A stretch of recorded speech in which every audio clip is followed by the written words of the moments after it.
Ron? All right. We're calling case number A622879, Baldonado versus Wynn. Good afternoon. This is on the petition for judicial review. Sometimes I try to, where possible, sort of give the lay of the land, or in other words, what I think after just reading the briefs, just so the attorneys know where I may need some additional help in understanding something. I don't really think this is a case where that's the best way to go. I think we'll just jump in and have at it. So let me hear first from the petitioners, and it probably makes more sense to treat these separately, does it, under the three different statutes I think that I'm dealing with? Does that make sense, or would you rather just take the whole thing and... Your Honor, Leon Greenberg for the Baldonado petitioners. Whatever the court thinks would be best, I would submit that there is some interrelationship among some of the concepts at issue that are implicated by the three different statutes. So I'm certainly prepared to discuss the primary issues in their entirety if the court would prefer that I specifically delineate my discussion of one statutory area before moving on to the next. I will do so. Whichever you're more comfortable with then. Well, I would begin by discussing 608-160, which is the primary statute that is in dispute here in this case. And I'd also, of course, request the court allow me some brief amount of time for rebuttal after respondents have addressed the court. I think the parties are probably in agreement, and even the Labor Commissioner's decision itself states that the facts here are not very substantially in dispute. There are some disputed facts, but the real focus of the dispute here before the court and the burden upon the court here, I submit, is really a question of statutory interpretation of the language of the operative statutes and, of course, how those statutes apply to the facts that are before the court. And if we look at 608-160, I do not believe anyone has a difference of opinion as to the meaning of the first section, which is 1A of the statute, which states it is unlawful for any persons to take all or part of any tips or gratuities bestowed upon his employees. This is a clear prohibition against any employer taking employees' tips. What this case involves is not the first section of the statute, but subsection 2, which states, nothing contained in this section shall be construed to prevent such employees from entering into an agreement to divide such tips or gratuities among themselves. There are three critically limiting phrases there in that sentence. We have such employees, who are the ones who would be entering into these agreements, to divide such tips and among themselves. Now, I would submit that the only logical way to construct that language is by reference, of course, to the initial prohibition, which says you cannot take employees' tips. So when we say employees' tips from the employees upon who they are bestowed, the first section is talking about a particular group of employees, the employees who were given the tips by the customer in the first place. So when the second section is talking about such employees, it is referring back to the first section, which are the employees who were bestowed the tips. However, those such employees who were given the tips, such tips actually, because the second section uses the term such tips, so we're referring to the tips of those employees that were given to them by the customers, can agree to share them among themselves, a further limiting construction. So we were talking about an identified limited group of persons, the persons who got the tips in the first place, agreeing to share those tips among themselves. There is nothing remarkable about the construction that I am explaining to the court. I think it's quite evident on the face of the statute. Now, despite this language, the Labor Commissioner comes to the conclusion in his decision that there is no prohibition in the plain language of the statute that limits what employees could be participating in a tip pool. And I submit that that is an error of law here based upon the plain language of the statute. Now, the court doesn't need an education from me that in construing statutes, we must give effect to all of the language. We're not supposed to render nugatory or irrelevant any of the language that's included in the statute. I mean, it's there for a reason. It's there because it's supposed to have meaning.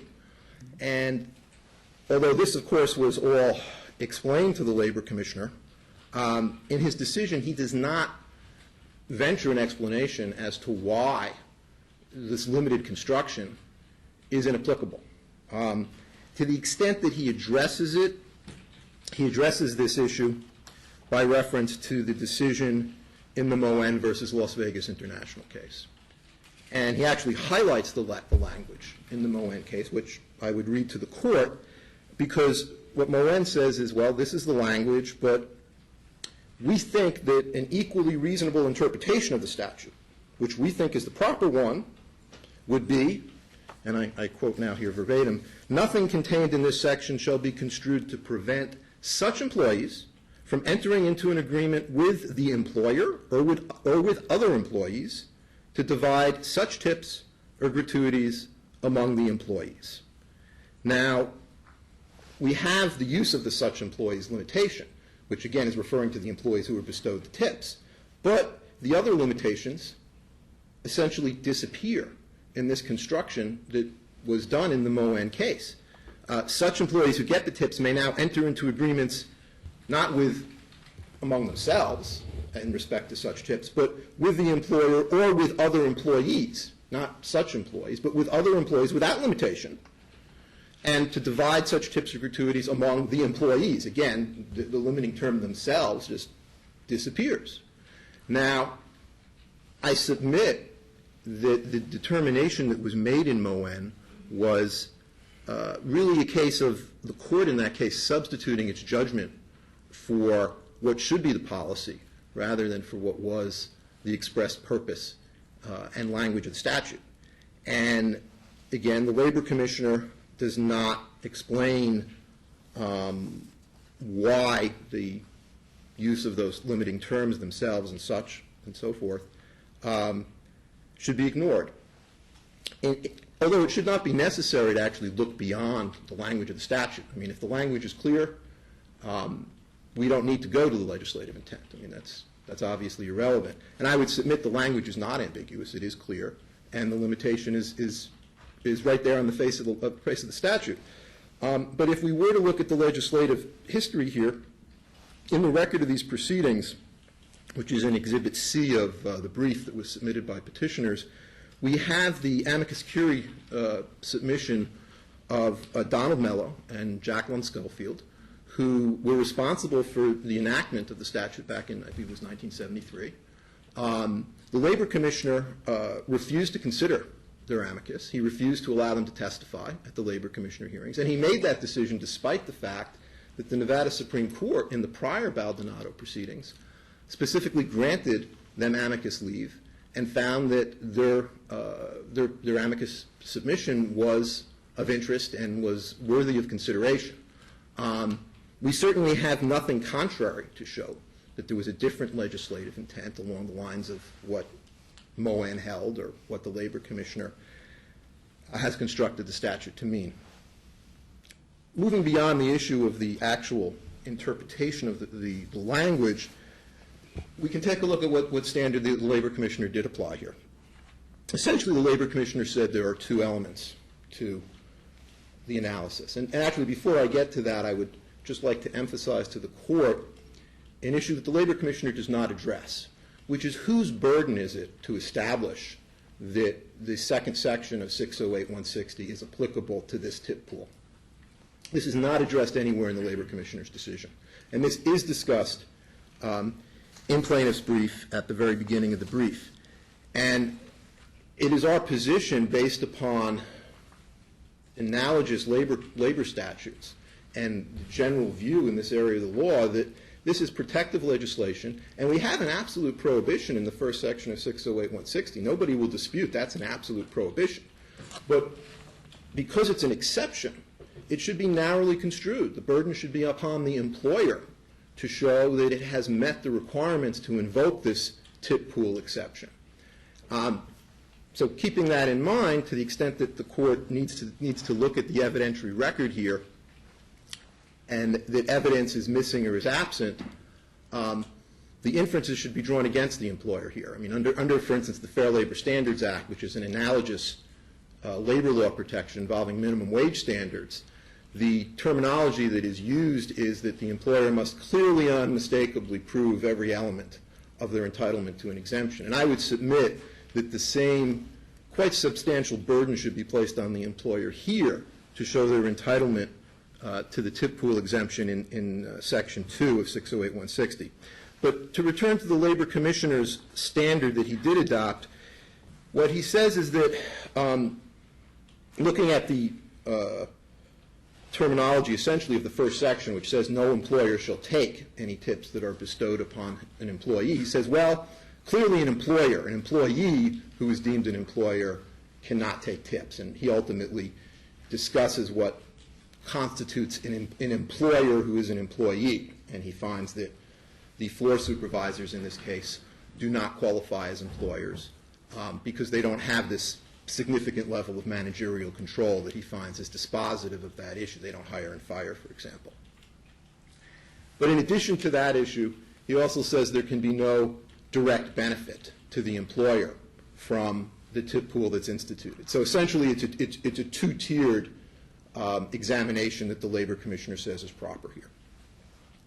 Now, stepping aside from the issue of whether the floor supervisors would be deemed employers, his analysis of the direct benefit issue, which comes from the Alford versus Harrods case, is fatally, critically incomplete, Your Honor. Basically, what he winds up saying in his decision is that, well, we know when the employer or someone who is an employer is sharing in the tip pool, that is a direct benefit to the employer. But he suggests no other circumstance that would constitute an impermissible direct benefit to the employer within the meaning of Alford. And Alford actually talks about how an employer can neither use nor access the employee's tips for its direct benefit. So it is applying a broad standard there. It's not saying that you just can't profit from the tip pool. You can't just take it and put it into your general corporate treasury or put it in your own individual pocket. What Alford is saying, you can't directly benefit through the use or the access of the tips. So given that that's what Alford says, you really need to look at what the situation was in Alford versus the situation in this case. And again, the facts are not really in dispute. In Alford, we had a situation where the tip pool was only dealers. And the dealers didn't want to have to share among all of themselves on either a 24-hour split basis or a weekly split basis, whatever the pool was being instituted by the employer in that case. And on the same shift, wasn't it? Maybe it was, or maybe they were taking them individually and they were being required then to split shift by shift. I don't recall exactly. But the point is, the tip pool that was instituted in Alford was among all the dealers. The dealers who got the tips shared the tips. The tips didn't go to anybody who didn't get them in the first place. Okay? This is clearly consistent with the second provision, the second subsection of 608-160, because such tips are still remaining among such employees upon whom they were bestowed in the first instance by the customers. Now, some of those employees who got those tips are going to get more under the tip pool. Some are going to get less.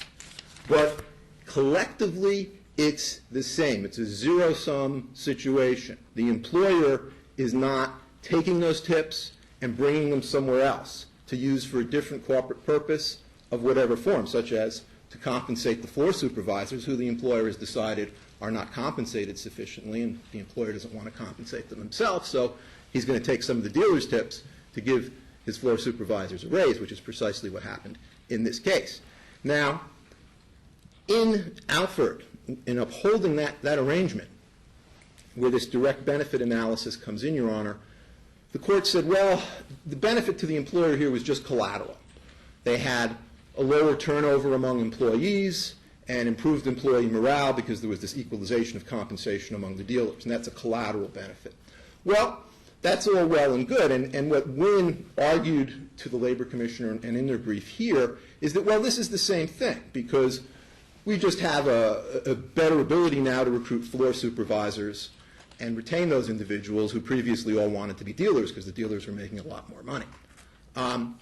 The problem with analogizing the collateral benefit concept in Alford to what's going on here is that here it's not a collateral benefit, Your Honor, because it's not a zero-sum situation. The dealers as a group are losing out here, and the employer is using that money to directly benefit itself by increasing the compensation for the floor supervisors without having to pay for it. We're talking, and this is all documented in the record, we're talking $5 million a year, more than that is being taken out of this tip pool that was never given to these floor supervisors who historically never got tips and is now being given to the floor supervisors. So this is not a collateral benefit situation. It's very clearly a direct benefit to the employer. This issue is not addressed by the Labor Commissioner because essentially he doesn't really provide any teeth to the direct benefit standard that is set forth in Alford. He basically just ignores it and essentially says if you're not an employer, it's okay for you to share in the tip pool. He doesn't really give this section of Alford any strength or discussion in his decision. A question about the facts here. Was this an instance where the policy was instituted and thereafter they began to do this, or are you saying that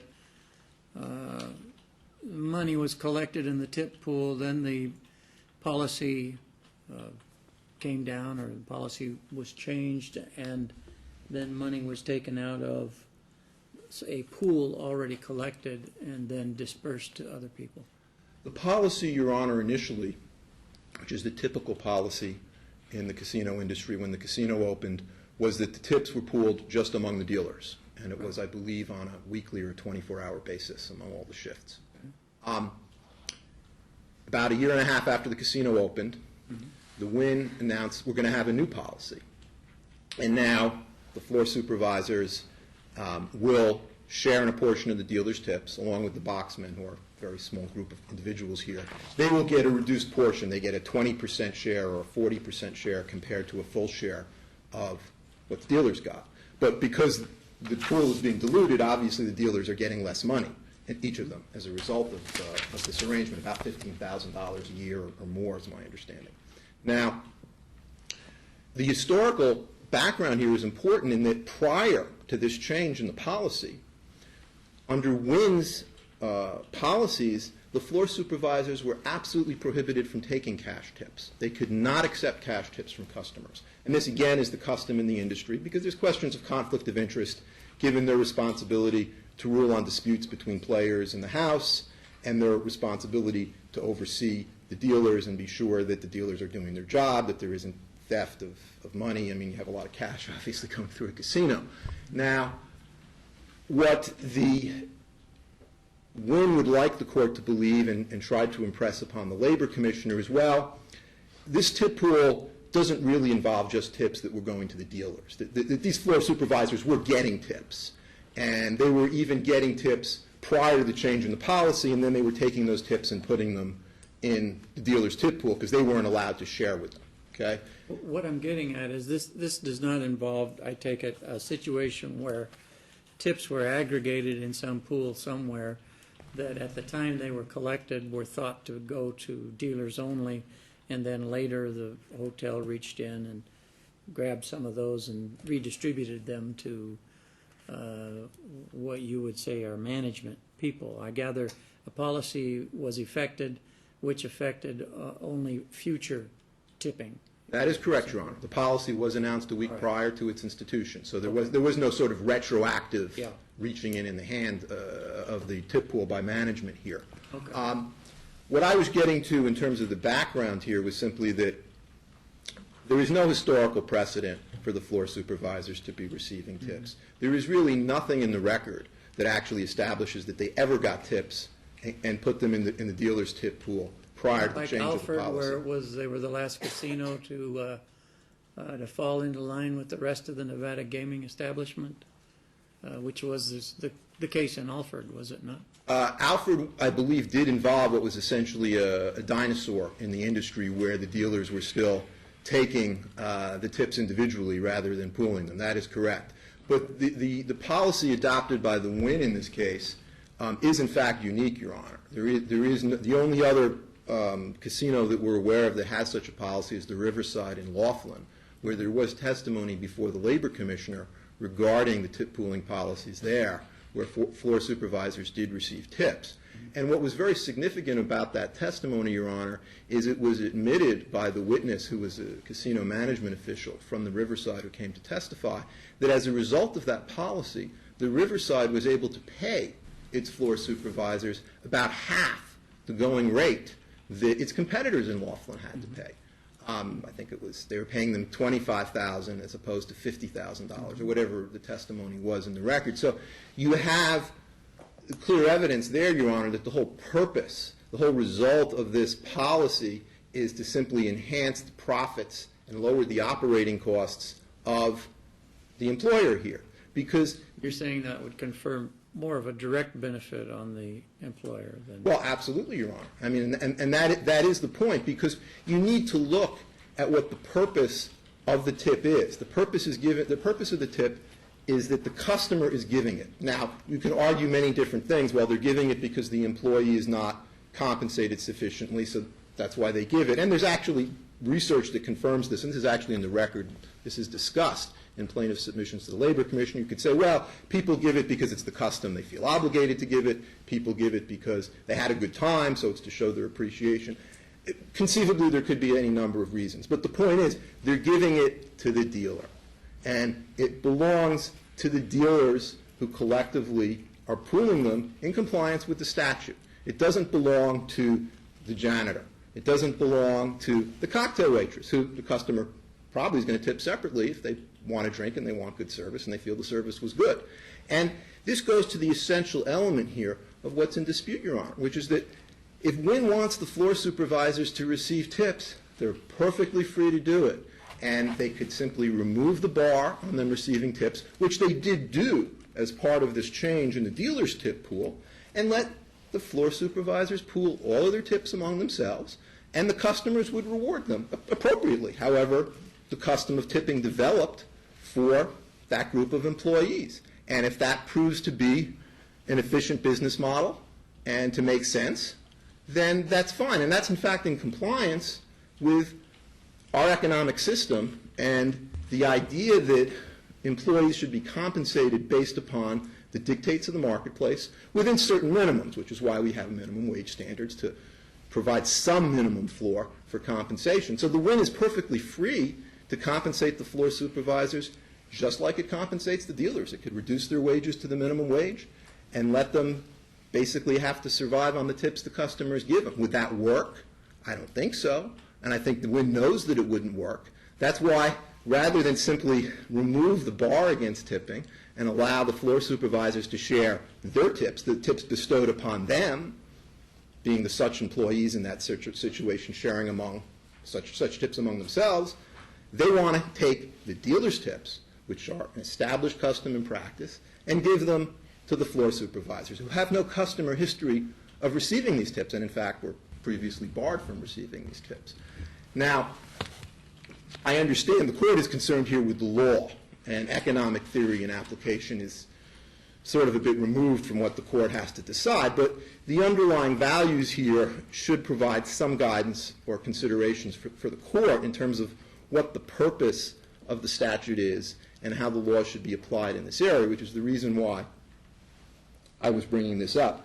But in respect to the Labor Commissioner's analysis, this no direct benefit, I mean, we have a clear establishment in the record that these floor supervisors are getting a lot more money now, $5 million plus a year, which the Wynn is not paying for, and now their compensation is increasing above that of the dealers. And this was clearly the intent of the policy. I mean, we have in the record statements from Steve Wynn himself explaining that this is an outrageous situation. My floor supervisors are making less than my dealers. It's not right. But Steve Wynn apparently didn't feel like he wanted to give them the $25,000 or $35,000 raise himself to correct that inequity, so he He took some of the dealer's tips to correct that. Now, the Wynn would like to posture that this had nothing to do with this. This was about improving the customer service in the casino by changing the role of the floor supervisors, and they changed the title of the floor supervisors to customer service team leads, and supposedly gave them all of these new duties and powers and reorganized the management of the casino. Your Honor, there's really nothing in the record that supports any of these assertions. The only difference in terms of what the floor supervisors did before and after this change was they spent more time talking to the customers. We have done an analysis, actually, of the amount of the tip pool after and before the change in the policy, and compared that to the volume of activity in the casino, the drop, the amount of money that was being gambled at the table games.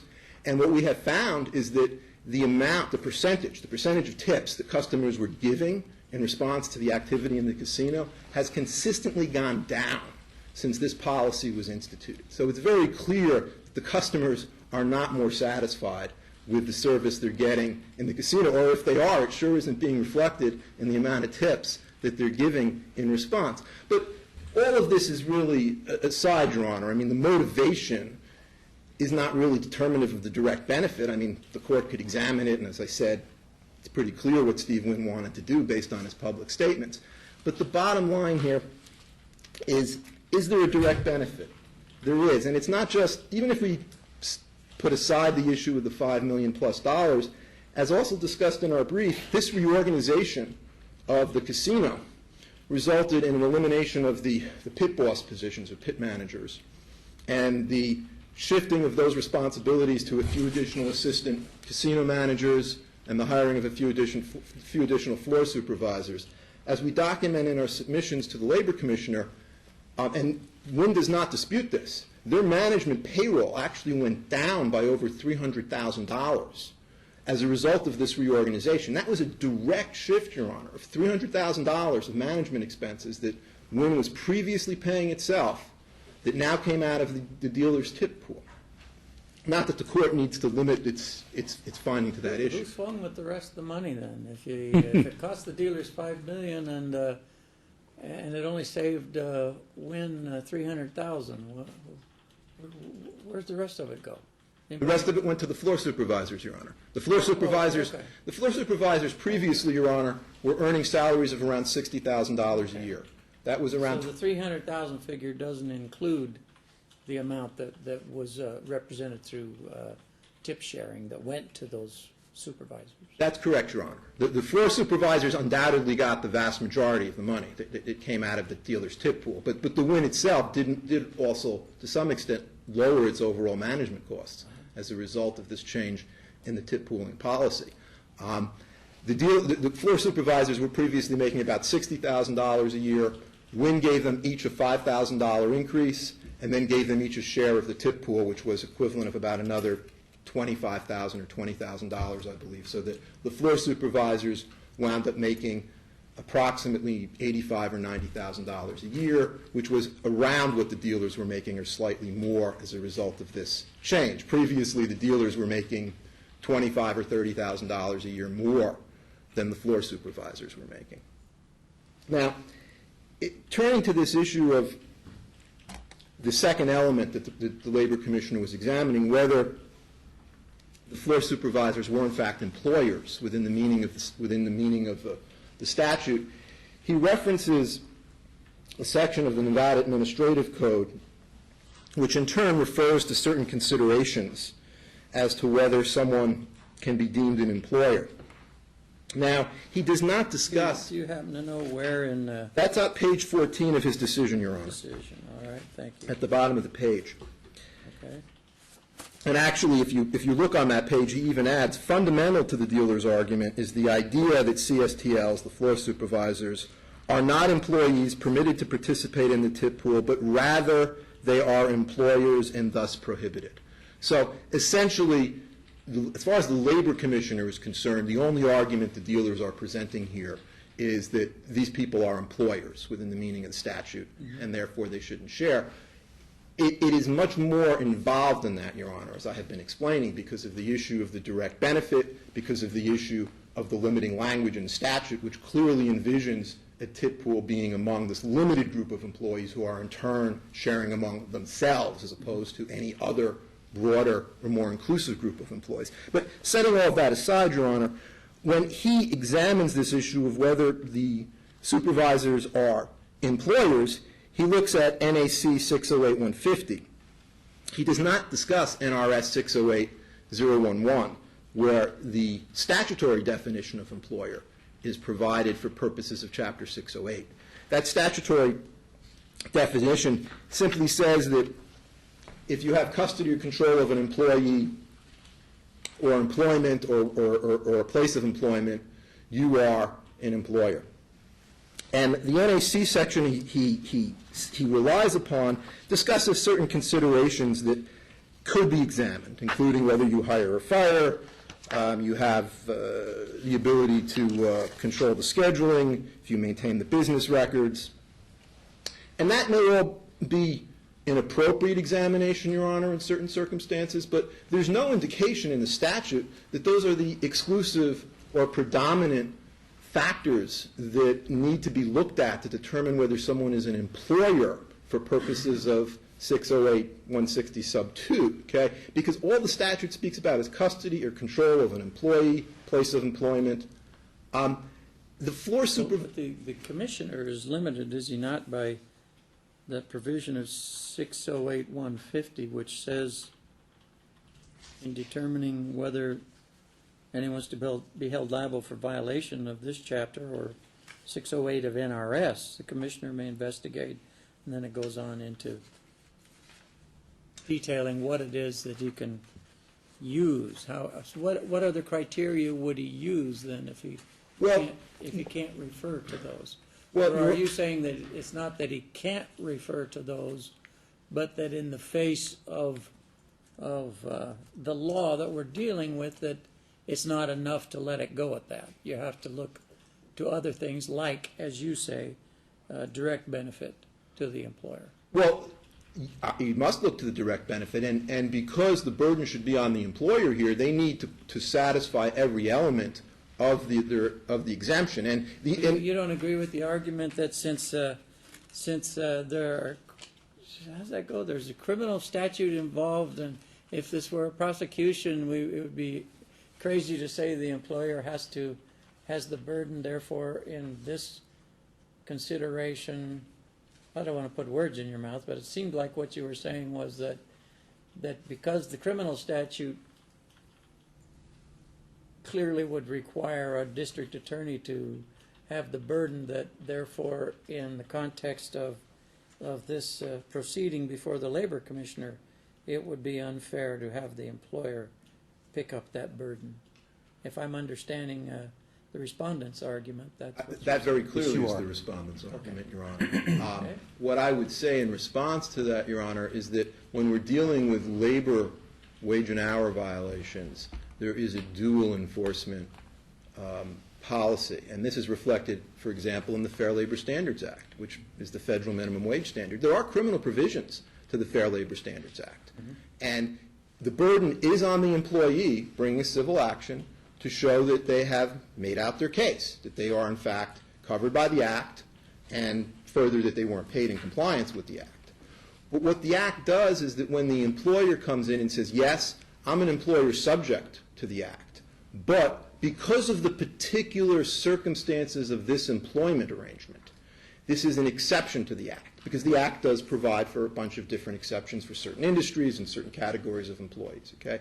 But the judicial approach is that those exceptions are construed narrowly, given the broad public purpose of the Act, which is to create this level playing field among employers, all of whom have to pay this minimum wage. So we want to police that vigorously to be sure we don't have employers who are generally depressing wages in the workplace by paying less than the minimum wage. So the burden in that situation is placed upon the employer to show that the exemption applies. It is the same circumstances that should apply in this situation. We have an absolute prohibition against employers taking tips. And then we have an exception under subsection 2, which says, well, it's not a taking of tips if the employees getting the tips are agreeing to share those tips among themselves. Okay? Now, if the employer is going to force a tip pooling arrangement on the employees under subsection 2, and the dealers have no problem being forced to share their tips among themselves. That's not an issue in this case. That was the issue in Alford, but not here.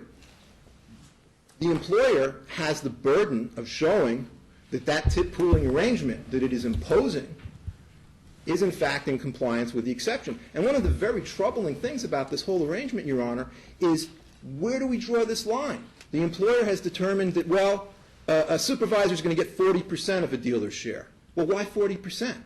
Why shouldn't they get a full share? Or why shouldn't they get double shares? I mean, they're more responsible employees. I mean, they're the bosses on the floor. I mean, I don't know, Your Honor. And how is the court going to sit here and determine that issue? I mean, that issue is not before the court directly because we're saying the whole arrangement is outside of the statutory allowance. But that's a very troubling issue, Your Honor. So when we say that the burden is on the employer here, Your Honor, it has nothing to do with the question of a criminal liability. This is not a criminal case, and they are not facing a criminal sanction. So to move on, Your Honor, in respect to this issue of the employer, the floor supervisor's status as an employer per se, what I'm trying to stress to the court is the statute talks about custody or control of the employee, place of employment, etc. Custody or control, it doesn't say that an employer is any person who hires and fires or who has the ability to terminate the employment relationship or who has a proprietary interest in the business. These are not the language that is used in 608.011, the NRS, the statute itself.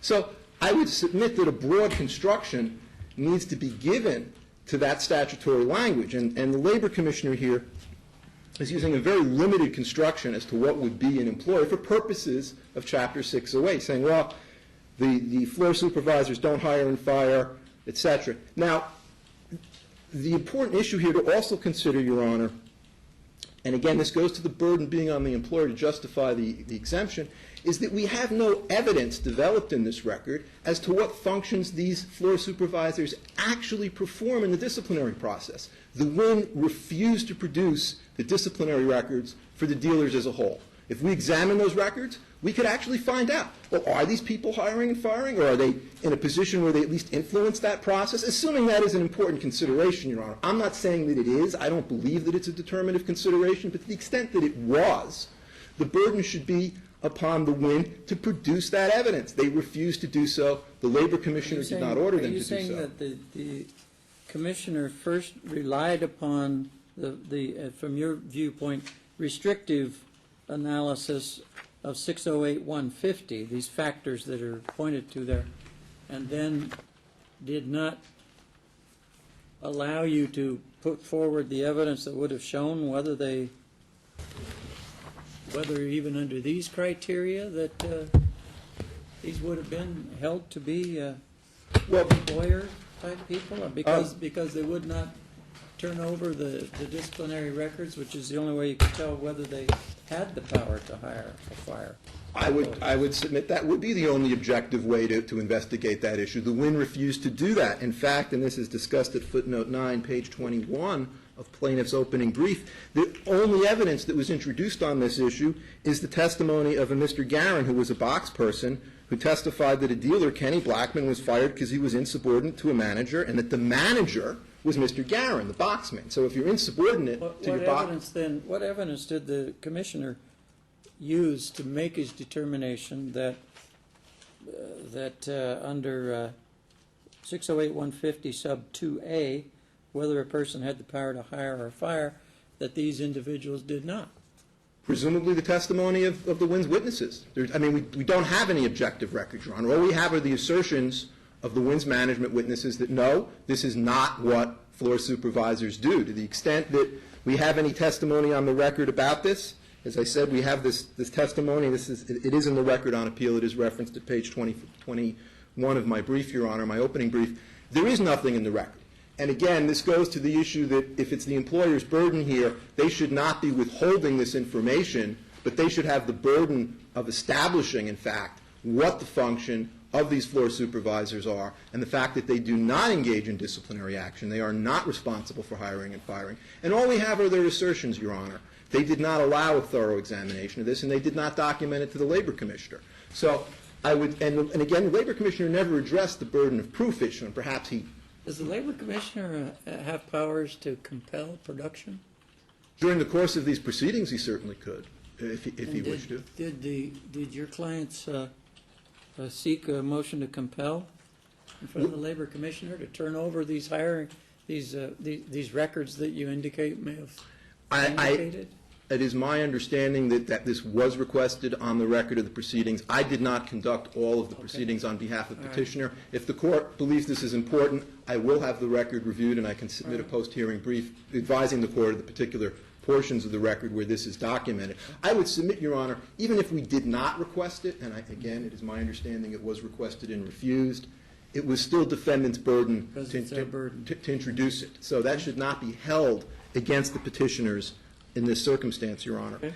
Now, to address the next statutory issue, which is 613-120, and this very much, Your Honor, relates to this whole issue of what the role of the floor supervisors were. As I was discussing with the court, the issue was, well, did they really control what goes on? And within the meaning of 608-011, I would submit they are employers because their job is to watch the dealers, is to make sure the dealers aren't screwing up. And if the dealers do something wrong, they have to tell higher management. So they are clearly in a control position in respect to the dealer's employment. But if we set that issue aside even and we look at 613-120, it imposes an even broader or more onerous obligation upon the employer in this situation, because in 613-120, what we're saying, and I'm paraphrasing here because the statute is fairly lengthy, is that it's unlawful for any agent, and there's a long list of potential agents of an employer, who is entrusted with the employment of any workmen or laborers, or with the continuance of workmen or laborers in employment. So you don't actually have to be, it's or. You don't have to be entrusted with the power to determine whether they continue their employment. You just have to be entrusted with their actual active employment, okay? To demand or receive, not just to say, hey, buddy, come here, but to receive from the person you're entrusted with, either directly or indirectly, not even, through your hand, but indirectly, any gratuity, payment, etc., as a condition of their employment. Now, the Labor Commissioner examines this, and what he says is this statute only deals with individual misconduct by an overseer, which is essentially, the extortion of the foreman or something to the worker. Well, Your Honor, I would submit that that's clearly an erroneous interpretation given the broad language of the statute. This does not allow an employer to commit an act that the individual could not commit. Because essentially what the Labor Commissioner is saying is it would be improper for an individual foreman to go to a worker and say, hey, buddy, you're going to give me, $10 a day for, as long as you work here. It would be illegal for the foreman to do that, but when the owner of the company goes and tells the employee, hey, by the way, as long as you work here, you're going to give $10 a day to your foreman. That would be okay under the Labor Commissioner's ruling because the individual foreman isn't doing it. It's the big boss who's doing it. Well, it doesn't make any sense given the language of the statute because it bars the receipt by that foreman, by that person who is entrusted with the employment, with overseeing the employment of the worker from receiving that money. So the intent of this statute is precisely to bar this kind of arrangement. Now, I understand, Your Honor, there's a question that would have to be addressed in analyzing this as well. Are these tips really money subject to this? I mean, is this money that's coming from the dealers, Your Honor? Mm-hmm. Well, the point is, these tips are given to the dealers, Your Honor. They're given to the dealers. Now, we can argue about that. The Labor Commissioner never really examines that issue in his discussion, and he doesn't actually have to really examine that issue in his analysis because it doesn't really play into his analysis, because his analysis basically says, as long as you're not a high-level manager who can hire and fire, you can share in the tip pool. The housekeepers, the electricians, the guys who clean the bathrooms, they can all share in the dealer's tip pool under this holding from the Labor Commissioner. No problem with it as far as he's concerned. And again, we've already talked about the statutory limitation. So, but in looking at this statute, again, we have this very restrictive limit that's placed upon who can receive money from people that are entrusted with. And again, the floor supervisors are entrusted with these dealers. I mean, that's their job. Their job is to oversee them. Now, we've been going quite a while here, Your Honor, so I don't want to continue extremely lengthy. Just to address the last statutory issue here, Your Honor, is this remaining statute, 608-100. And in respect to this statute, it talks about how you can't require an employee to rebate, refund, or return any part of a wage, salary, or compensation earned by and paid to the employee. Now, in looking at this statute, the Labor Commissioner had no problem agreeing that these tips were, in fact, earned by the dealers. But he says it's not applicable because it wasn't paid to them. So until it gets paid to them, it can't be a rebate or a kickback, or whatever you want to call it, in violation of 608-100. Well, Your Honor, I would submit that it was paid to them. It was paid to them collectively as part of the tip pool. If there was no tip pool, they would have put it right in their pocket right there, and it would have been paid to them on the spot. So for the Labor Commissioner to construct this as saying, well, the prerequisites of the statute are not being fulfilled because it's not both earned and paid, is really an artificial distinction, because it was paid to the dealers collectively, and the dealers had agreed to share among themselves. So they collectively should have the benefit of the statute. Although, and they're not trying to invoke it individually. They're not arguing, well, this is my tip, and I don't have to share with the other, my co-worker dealers, because that's, again, not the issue in this case. Your Honor, I could presumably speak further, but I've taken up a great deal of the Court's time. If you have questions, I'd certainly like to address them. I would like to have a little time to rebut, Your Honor. I'm sure I will have some questions, but I think that it's better for me to wait and hear from Thank you, Your Honor. you first, and then maybe I'll pose some questions in your final argument. Yes, Your Honor. Good afternoon. Go ahead.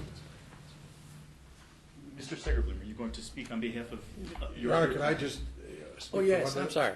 Yes. I do actually, I represent a separate petitioner here. Okay.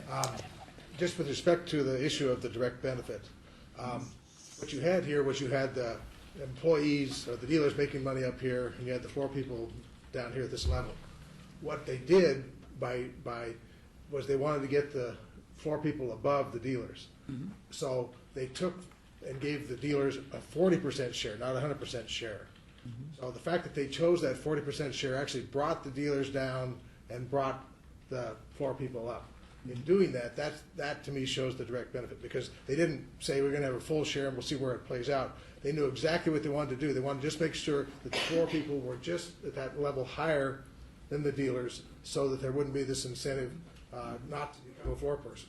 And that's the direct benefit here. They're pulling the dealers down. They're not just bringing the floor people up. And by choosing that percentage, they knew exactly what they were doing to make sure that the floor people were above there. But that is a direct benefit. Another thing I want to just say again was that there is no Nevada Supreme Court case that says you can share tips with non-tip people. The Alford case, to the extent it says that, that's strictly dicta. But there's never been a ruling. The Moen case was a federal district court, which obviously has no precedence here. But the Well, how do I treat that in the light of Alford seeming to welcome it? Well, I'm just saying that's dicta. I mean, it may be there, and it's something you could consider, but because that was not the facts there, that is just dicta. It's not, that was not the facts that they ruled on. Let me ask you a question. How'd that 40%, 60% shift or split work? Well, How what they do do is they they take calculate? all the people and say, they added the dealers with the floor people to say, here's how many shares there are. And then they said, we're only going to give the floor people a 40% of that share. So say there were 1,000 people, the floor people just got, and they divided the whole tip pool by 1,000.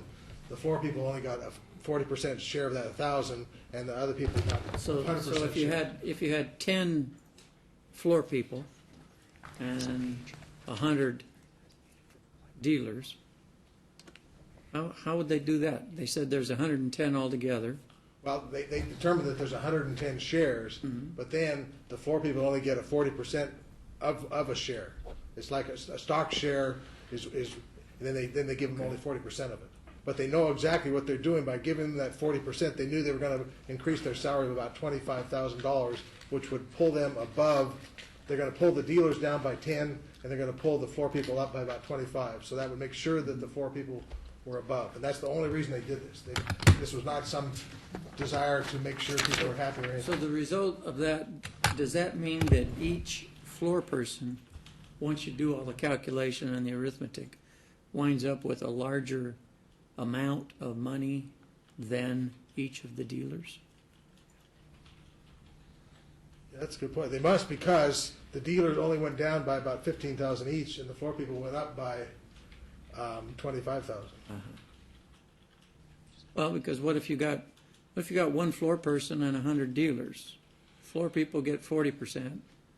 So does that one person get Your Honor, 40% of all the money? The whole Your Honor, no, the share is calculated on an individual basis. Let's say there's 101 people, 100 dealers, one floor person. There's 101 equal shares, okay?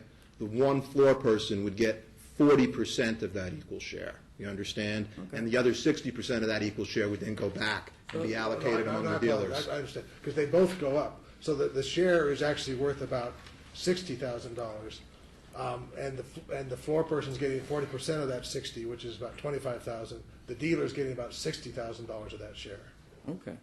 in the full share. But the point is, they picked the 40% number just simply because they wanted to make sure the floor person ended up higher than the dealer, which was that's a total direct benefit to the employer. There was no other reason to pick that formula.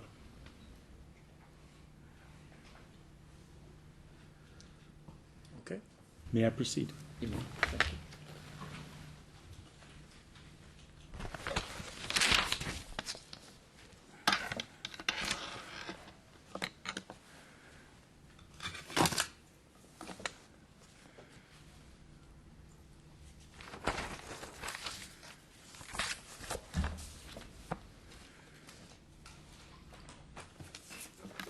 May it please the court, Gregory Kamer of Kamer Zucker Abbott on behalf of Wynn Las Vegas.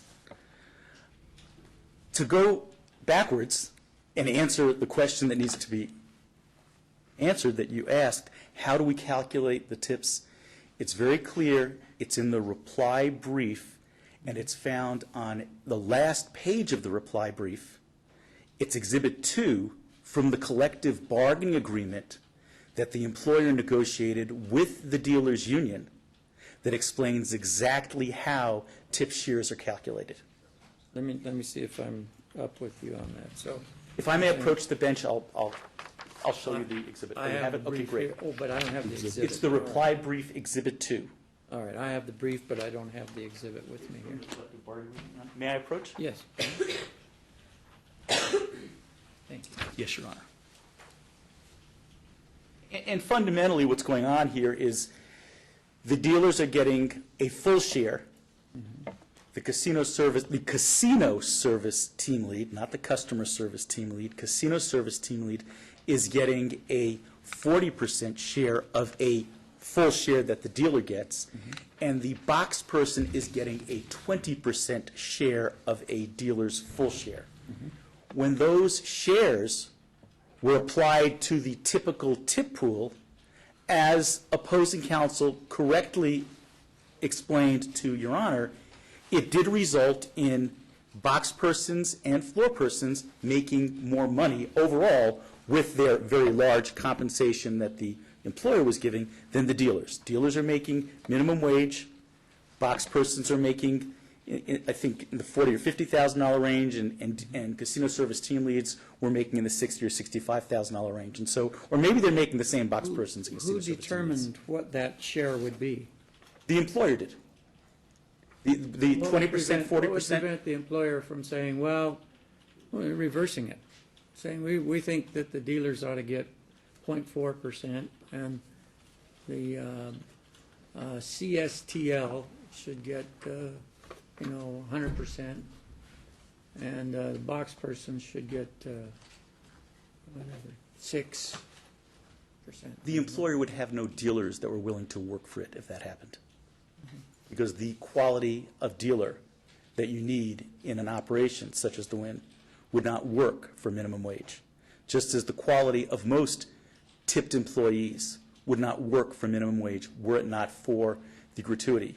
What makes Wynn absolutely unique is the tip What I pool. hear you saying then is that it is simply the economics that would limit an employer from doing that. Absolutely. But you're saying there would be no legal impediment to an employer doing that. That is correct. Okay. And it would make no sense. The way the statutes read, the way the case law reads, So the employer could dictate that somebody who has, and I don't know what the record says yet, they're saying that they were unable to put forward the evidence of even what the particularized duties of these people are because they were unable to get the records. I'm sure you have a response to that, but as Your Honor so well knows, what counsel says is argument.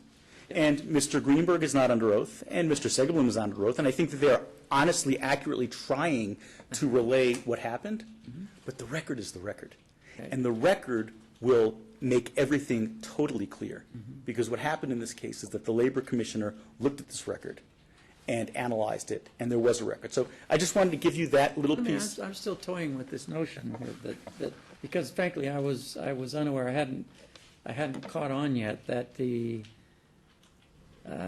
employer was not only determining who got to share in the pool, but determining what their proportionate share would be. And, Your Honor, that issue has been addressed to some extent by the Supreme Court of Nevada in the Baldonado case, Okay. where the Supreme Court, our current Supreme Court, is saying that an employer has the right to change terms and conditions of employment of its employees as long as it doesn't violate the law. And they are That's a at-will Boucher employees. case, or is that a different one? Pardon me? Is that Boucher, or is that? That was Baldonado. Boucher Baldonado, you said. dealt with, who's an employee, who is an employer, who is an employee. Yeah. But Baldonado was the first round. This is round two.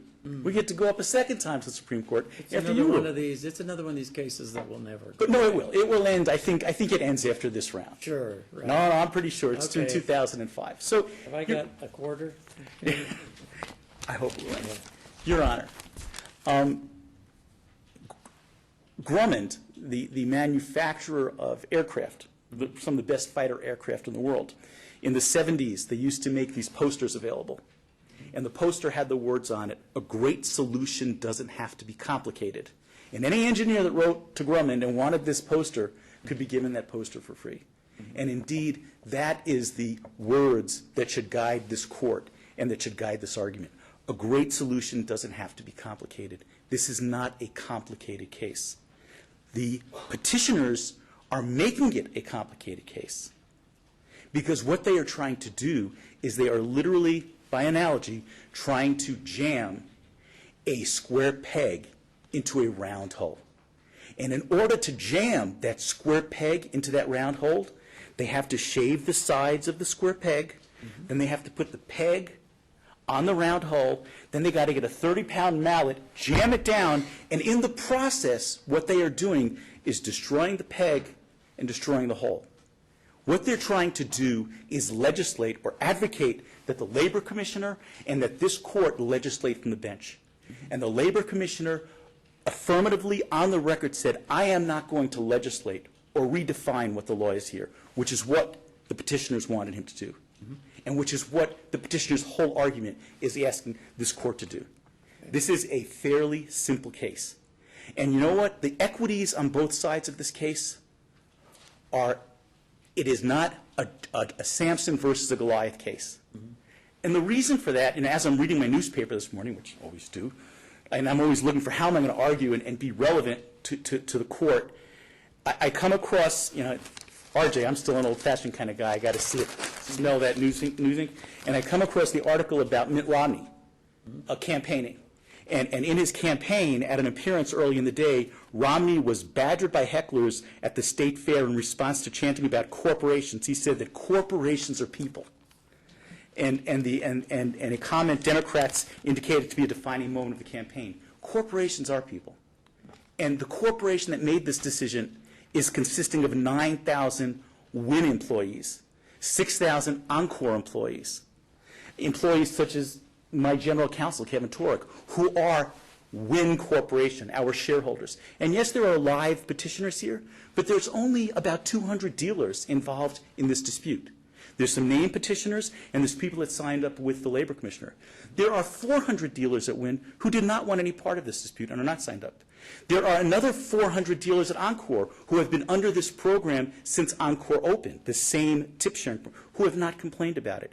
There are dealers, there are other employees of the Wynn who are in tip sharing arrangements mandated by the Wynn, who are also represented by unions and are in collective bargaining agents that have tip sharing with not only the person who receives the tip, but the other people that make that tip possible. And it is disingenuous and absolutely inaccurate for counsel to stand here and say that the Labor Commissioner did not take evidence to this account. When counsel stands up and says that there's no factual dispute, yet he talks about historical practices, typical practices, custom, those were all brought into the Labor Commissioner proceedings. And the representations I represent to your honor are quite different than the representations made by Mr. Greenberg to you. And the record will establish who's telling the truth here. And I'm not saying they're being distruthful, it's just the spin. Not in any way accusing Mr. Greenberg of any impropriety, but the spin is very off, and the record is spot on. And so let's talk. Why, what do we do anything about the fact that, I mean, Mr. Greenberg says that even though Baldonado won, I guess, said that the Labor Commissioner is supposed to accept this, speaking of the record before them, accept the, I don't know whether you want to call it legislative history or whatever it may be, of the proponents of this statute, Mr. Mello and Schofield, I think it was.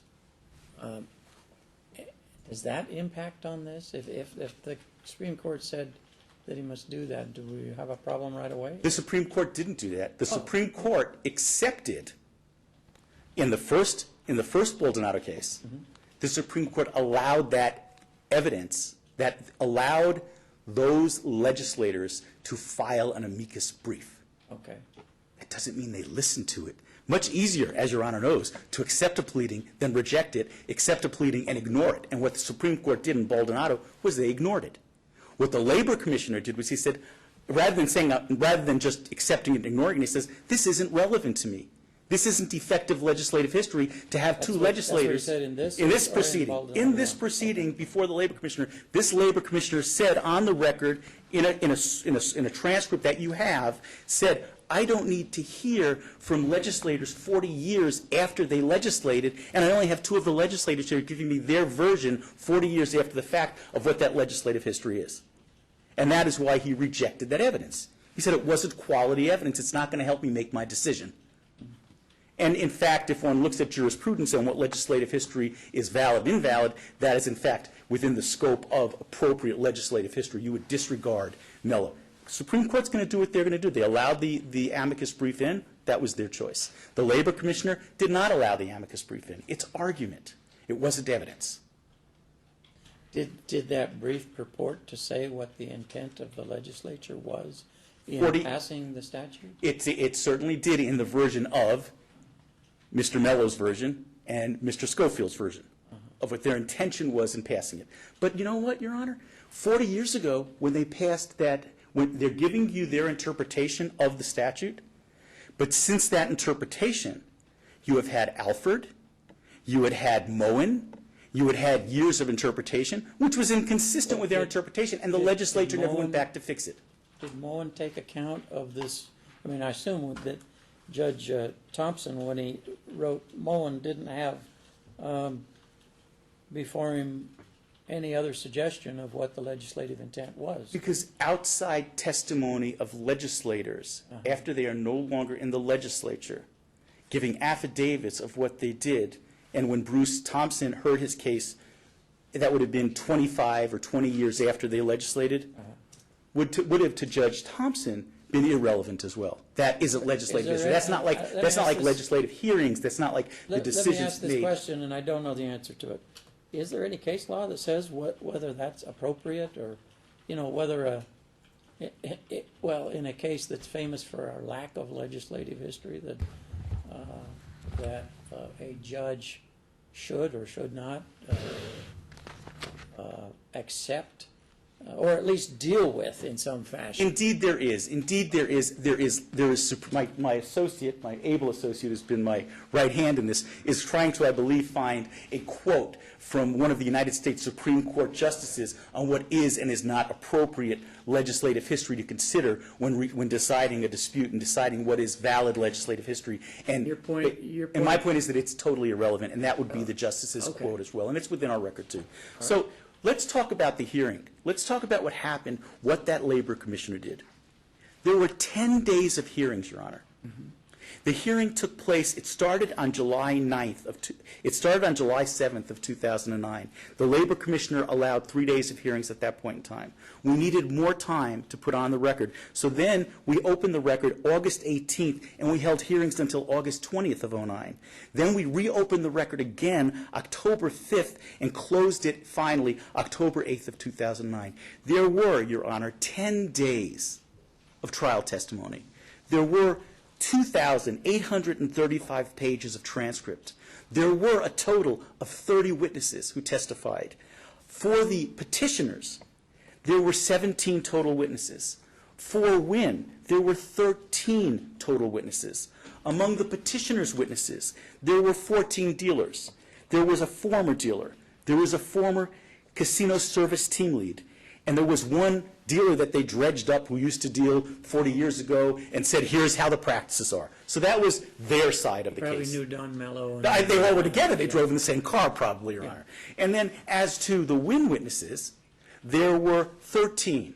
And Wynn had its casino manager testify. It had its president of the hotel testify, Andrew Pascal. It had our chief financial officer testifying, and three other high top-level managers to explain what the policies were. We had 5 casino service team leads testifying, and their sworn testimony was that they did receive tips. Their sworn testimony identified the disciplines that they did or did not do, contrary to the representations made by counsel. And that is in the record, and that is sworn, and it will be before you. And we had one box person testify, and then we did indeed, Wynn called the casino manager from the Riverside who testified as to the practice of the Riverside. Because unlike what petitioner would have you believe, that this is not historical, that this is groundbreaking, what Wynn did, it's absolutely not groundbreaking. It was going on at Riverside for many, many, many, many years. And again, another misrepresentation that nobody has keep your own tips. I represent Hooters Casino. Hooters Casino's dealers keep their own tips. There's no tip pool. So that's the type of evidence, that piece of evidence wasn't in record, but what were the historical practices, what were the usual practices, what was the custom, that's what the testimony that the labor commissioner heard was for 10 days. And in doing that, as he had to do what you had to do as a finder of fact, he had to sift through and determine what is relevant and what is not relevant. Mm-hmm. And if you're doing your job, and as I know fine jurists do, you don't let everything into the record. You try and confine a record so that the advocates know where to focus their attention in terms of how they're going to argue their cases, and that's exactly what the labor commissioner did.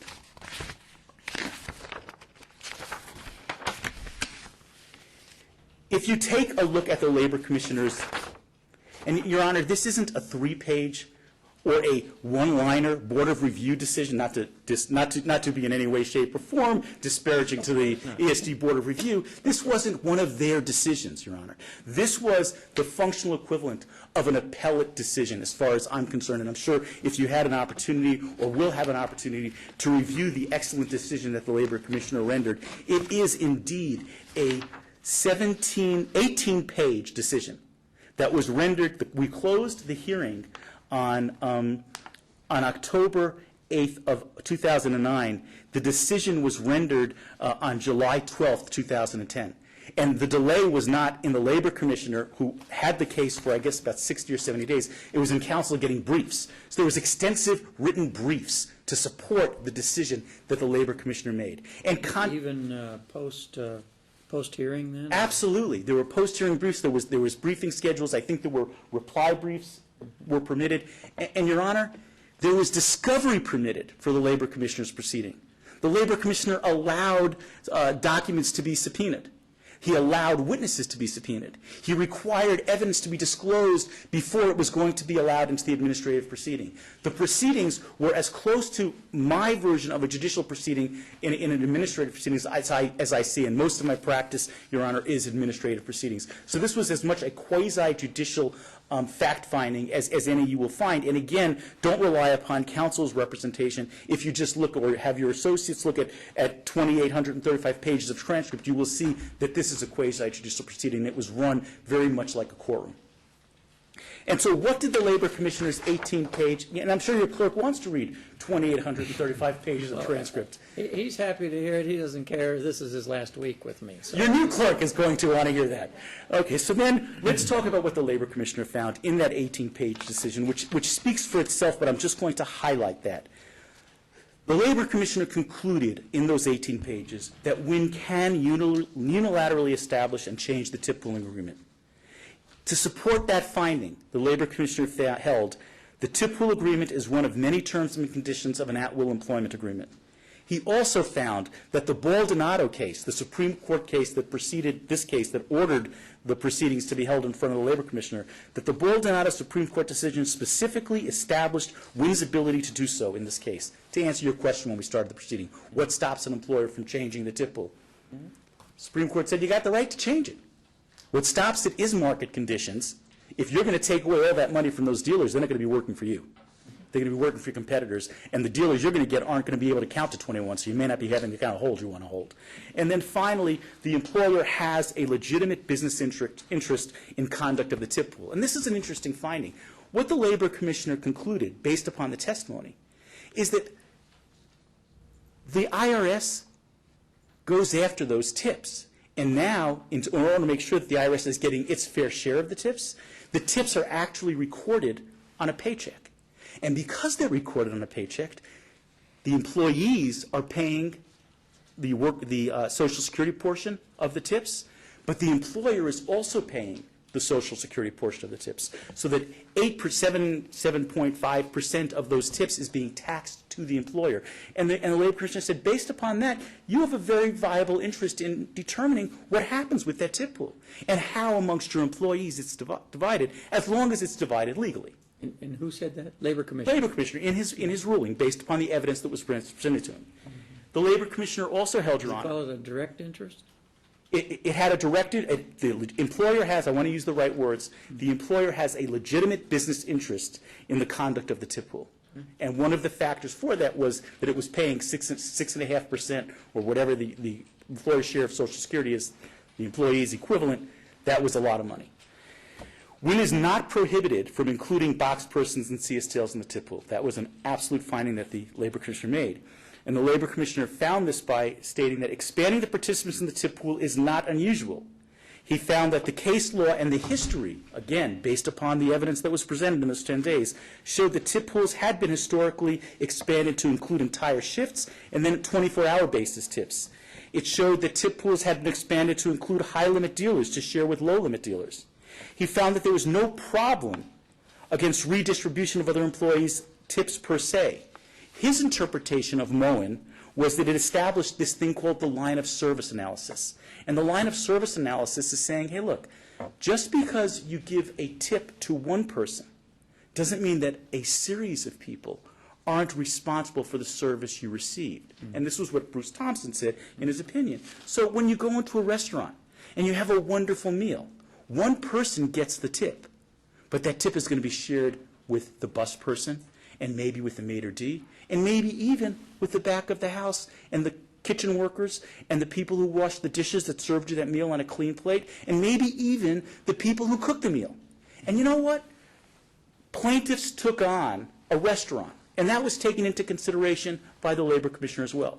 And this was a federal case, and it's cited within the Labor Commissioner's decision, and it's also cited in our briefs. And it's called Christie Coombe versus Woody Woo.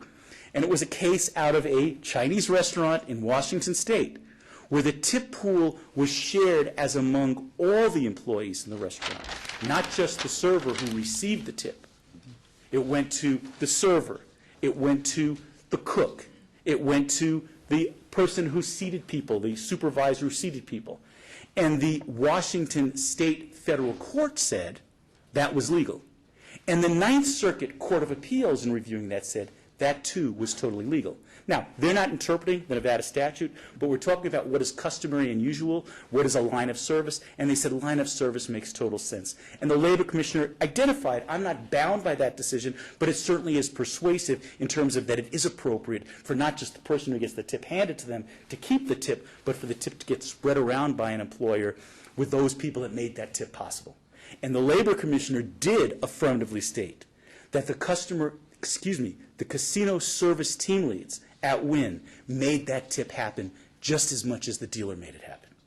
That the casino service team lead, by making sure the game was dealt fairly, by making reservations for customers who were at tables who were being dealing, by extending lines of credit to players so they could continue to play, by chatting up the customers, they were part of that service chain. Now, the Labor Commissioner did not, as Mr. Greenberg argued before you, say that the person in the bathroom can also share in the tip pool.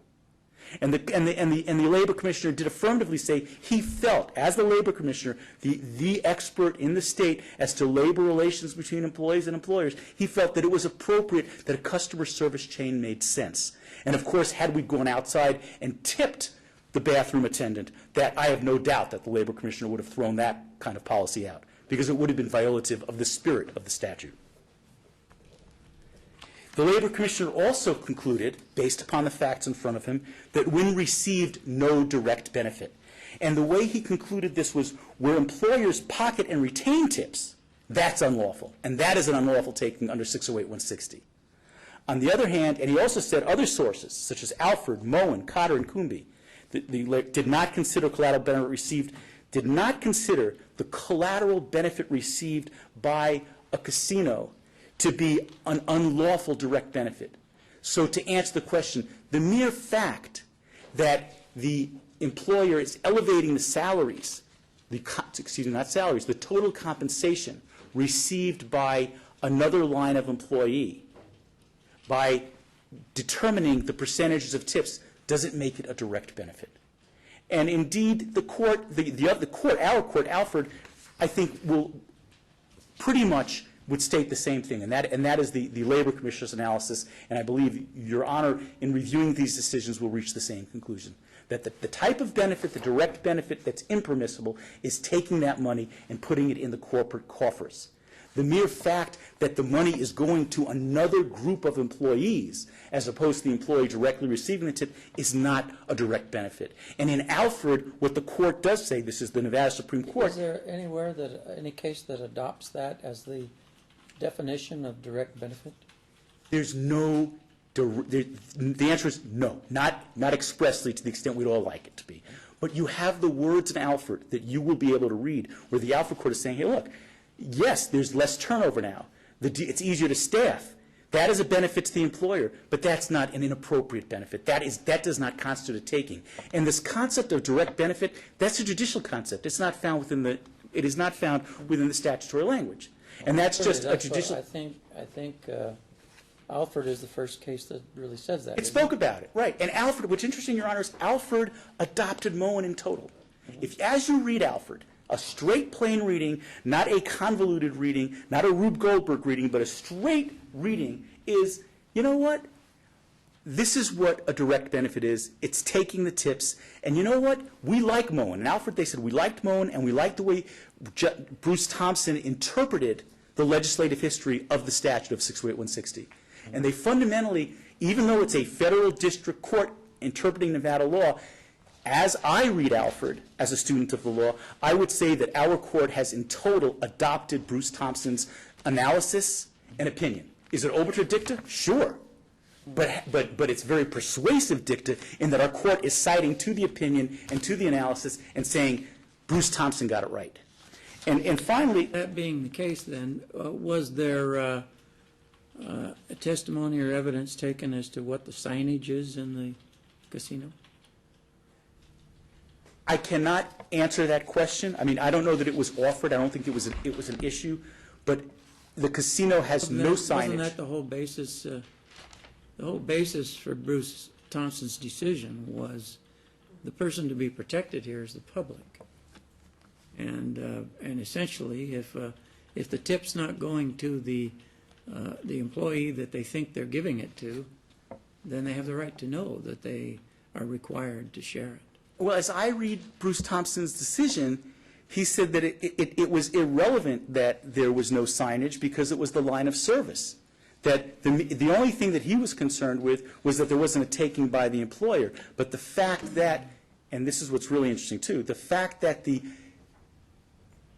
floor supervisor in the Moen case was receiving a tip did not have to be disclosed because he was in the line of service. And that, too, puts the lie to petitioner's representation that floor supervisors never share in gratuities. Well, there was certainly sharing in gratuities in Bruce Thompson's case at the Las Vegas Hilton when Moen was decided. That was the whole point of Moen, was to let the floor supervisors share in the tips. That's what was challenged. Practices change over time. Practices change where in Alford, individual dealers were keeping their own tips. Now individual dealers don't keep their tips. We pool tips. And yet, Hooters has its dealers keeping its tips. So the practices change. The issue is, what does the law restrict and permit? And the law does not restrict. The question of whether you have to have signs up to tell the public or not depends on whether there's any direct benefit to the employer. I think that would be correct. I believe that if one were allowed, if the employer were allowed to take the tips, you would need signage, but 608-160 says the employer can't take the tips. And it's our position, and it's the position, I believe, of all the courts that have considered Well, it says this. they can't take it, but if there's direct benefit to the employer, that would be tantamount to taking the tips. Your Honor, by allowing tipping, there's a direct benefit to the employer. I'm not Well, going to then get what a do we- quality food server. I'm not going to get a quality So food server. if there is, then what do we make then of the Alford decision? Well, you know what, I misspoke. There is a collateral benefit. It is not a direct benefit. A direct benefit is where the employer is literally taking the tip off of the tip table or off of the tip pool and But putting it to Alford its bottom doesn't line. say that, does it? Isn't No. that why they would get into this whole business of direct benefit? Because they simply recognize that an employer could be effectively getting the benefit of the tip, taking the tip by some means other than pulling it out of the tray. Well, if that were the case, then arguably employers couldn't have tip pools because the employer is taking it from the person receiving that tip, the individual receiving the tip, and giving it to the person on a whole nother shift that never received it. And the employer is gaining the Isn't Alford benefit. saying it's okay to have tip pools, in fact, for an employer to require tip pools, as long as the employer's not taking the money or getting a direct benefit from it? And then what does that term direct benefit mean? That's what it's all about. Yes. Okay. And in Alfred, you had the benefit of subsidizing dealers on low tip shifts and dealers who maybe weren't as qualified to retain a tip, taking the tip and moving it from this dealer to another dealer by having the tip pool. And that was a benefit to an employer. Because that way you can staff all your shifts and pay people the same amount of money. And that's why the employers are also permitted, whether we're talking casinos or So restaurants. what's the benefit to the employer by requiring the dealers to share their tips with these CSTLs? Because the employer believes that the casino will function that much better by having a striated income levels that the person supervising an individual worker who has more responsibility is making more than the individual worker. And if one has to get into the economics of it, Your But Honor, if the casino believes that, then by saying that it's okay for the casino to accomplish that goal by diminishing the amount of money that dealers make and giving it to somebody else, or however you want to put it. That happens Putting in a every, policy. that happens with every tip pool. The person who has given the service Well, is being diminished. No, by no, the no, not just the but it's all, I'm talking about who's doing what and why. If the reason for the employer, if the benefit to the employer is just that they have found, as you said, that it will improve the management of the casino, effectively, if they don't have a situation where dealers are making more money than the people who are supervising them, which is sounds like a pretty sound conclusion to me. And I believe that the Supreme Court is saying that that is a collateral benefit, not a direct benefit. Interesting. It's as collateral a benefit, Your Honor, as not having to pay. And where did the Supreme Court say that? In Alford. In Alford. If you read Alford as to what the collateral benefit is, if you look at what happens when you take a tip from one dealer who receives it and spread it around to the other shifts, shifts that don't receive as high tips, you could get around that problem. You could just pay more money to those shifts So to there's staff no them. difference between spreading it to other dealers or people that are in the service line Yes, Your Honor. and giving it to somebody, and specifically saying, just not that everybody has to share, but specifically, it must go to these people because it makes for a better operation, because then we don't have supervisors making less than the line people. Right, exactly, just as it makes It's not for... a direct benefit. No. Just as if you have a tip pool and require the sharing of the tip, it's preventing one employee from not servicing another employee. Let's take it out of the casino and put it into the restaurant. The same thing, exact thing happens in restaurants. This is why you have a pool where you're compensating people who are bussing. You're compensating people under Woody Woo in the kitchen because it makes more sense. The employers under Woody Woo could have paid the kitchen help more money, but it wasn't considered. Did the cooks have supervisory capacity over the other workers? Well, then the question becomes, what's the relevance of whether they're supervisors or not? And that relevance is, are they the employer? And that, too, was a consideration made by the Labor Commissioner. And that references to the Labor Commissioner. I'm sorry, Woody Woo, is that the name of it? Chrissy Coombe versus Woody Woo, yes. I I couldn't make these names up myself, Your Honor. That funny case, did it say that it was okay for an employer to require that specifically so that a person in a supervisory capacity wouldn't have to make less money than the person they're supervising? No, not that specific finding, Your Honor. Okay. But you're saying that once the court says that it's okay to require tip pulling amongst all the people in the line. As long as they're in the line of service. If you believe that, aren't you slighting then the CSTLs by only giving them a 40% share? Why not give them a 100% share? Because it wouldn't make business sense to do that. You know, the only way you make money, any of them, in terms of tips, is if the service is adequate. If people are coming to your establishment, if the salary has to justify the position. Yeah.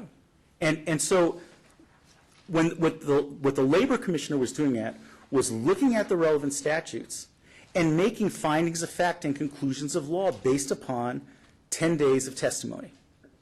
And what he found, going back to the Labor Commissioner's decision, was based upon substantial evidence in the record, and the record will either support this or not, the plain language of the statutes and prior case law, Wynn may unilaterally establish and change a tip pool agreement that is a term and condition of an underlying at-will employment agreement. That was at page 9.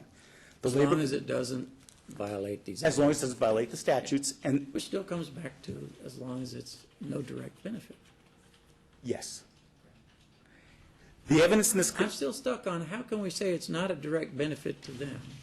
To create a situation which is, however you want to say it, either advisable, necessary, only makes good business sense to have the supervisors make more than the people they supervise. How can we accomplish that by saying, oh, take the money away from these guys and give it to these guys? How can we say that's not a direct benefit to them?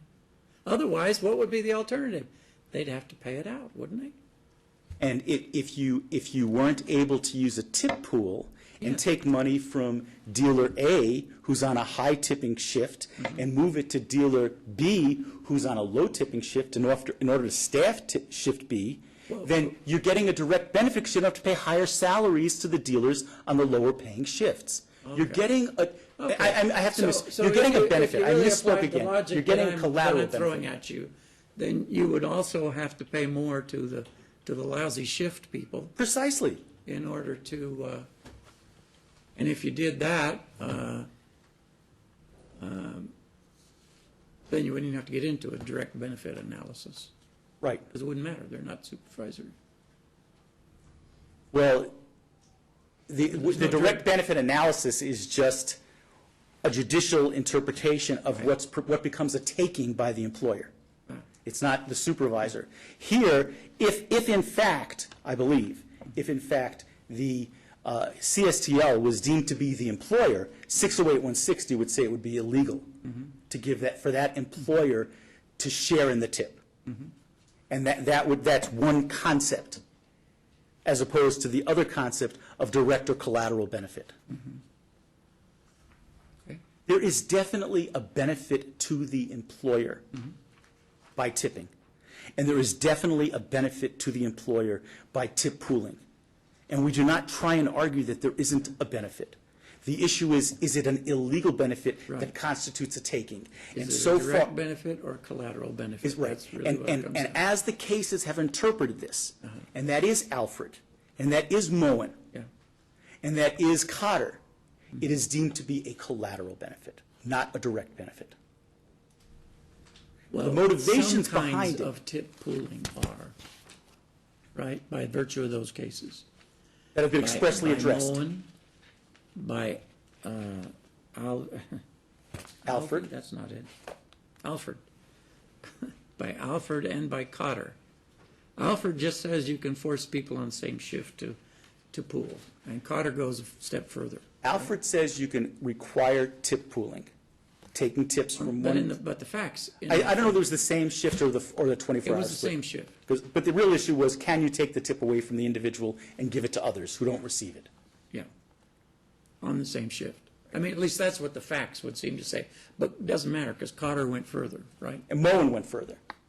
Moen started out further by saying you could take it from the dealer and give it to the casino service team. Well, and here's Cotter the went problem. even further, going with the 24-hour split. In a sense, this takes us back to the kind of where I started with this whole thing. Alfred sort of seems to adopt Moen, the Moen analysis. Yes. But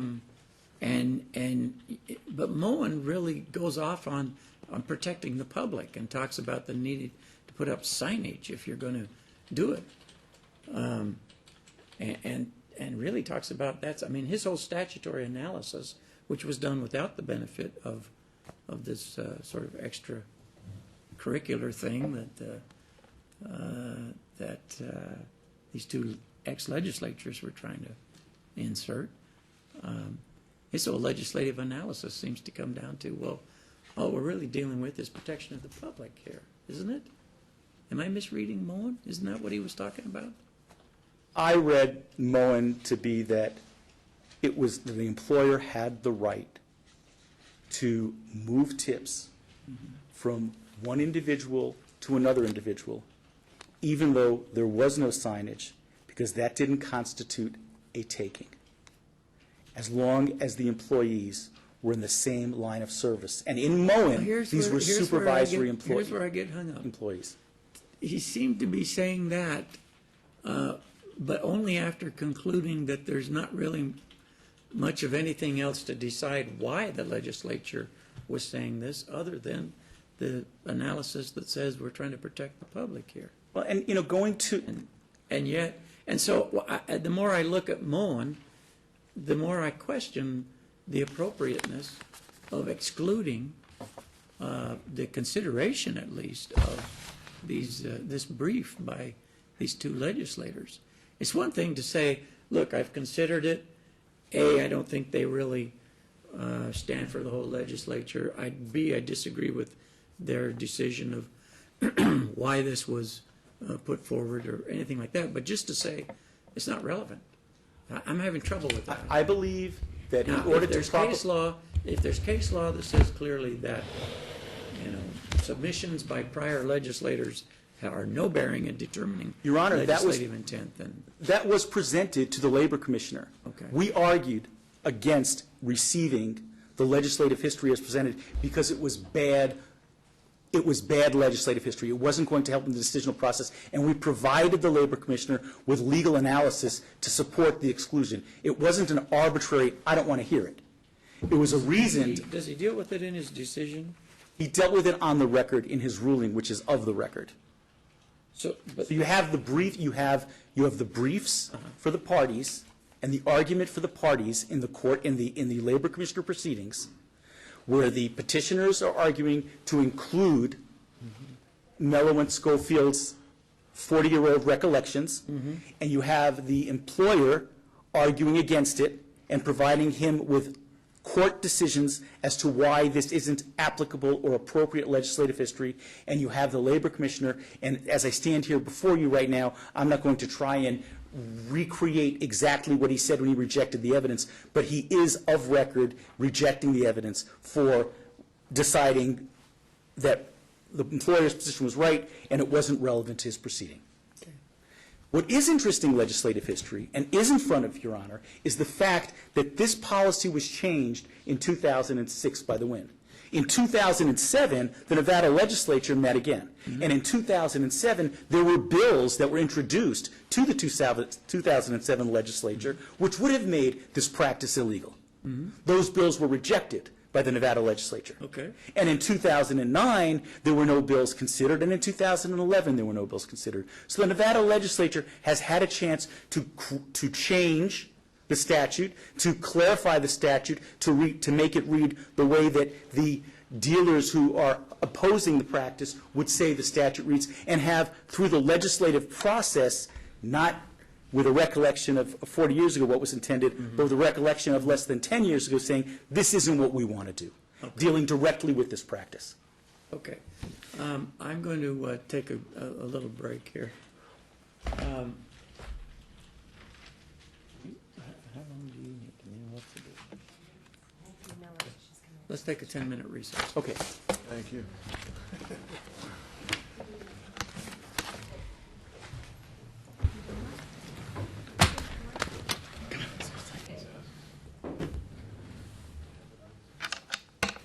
Are we on? We never went off. Oh, this is good. This is good. Oh, well, then we get to find out what they were saying while I was out. Nothing bad about me. Mr. Kamer, go ahead. The court has been most generous with its time in scheduling this hearing, and I do not want to abuse that generosity. I will limit my remarks to, say, 15 minutes if the court will be willing to allow that. Thank you. I want to address a couple of questions that you asked that I was unable to answer without the assistance of briefs in front of me. And you spoke in terms of, well, is there any guidance for legislative history and how you interpret it? And in our brief to the Labor Commissioner to reject the legislative history, we cited the Labor Commissioner to the following, and this is a quote out of Ex parte Collette, which is a United States Supreme Court case of 1949, citing Genesco v. Walling, which is the United States Supreme Court of 1945. Quote, there is no need to refer to the legislative history where the statutory language is clear.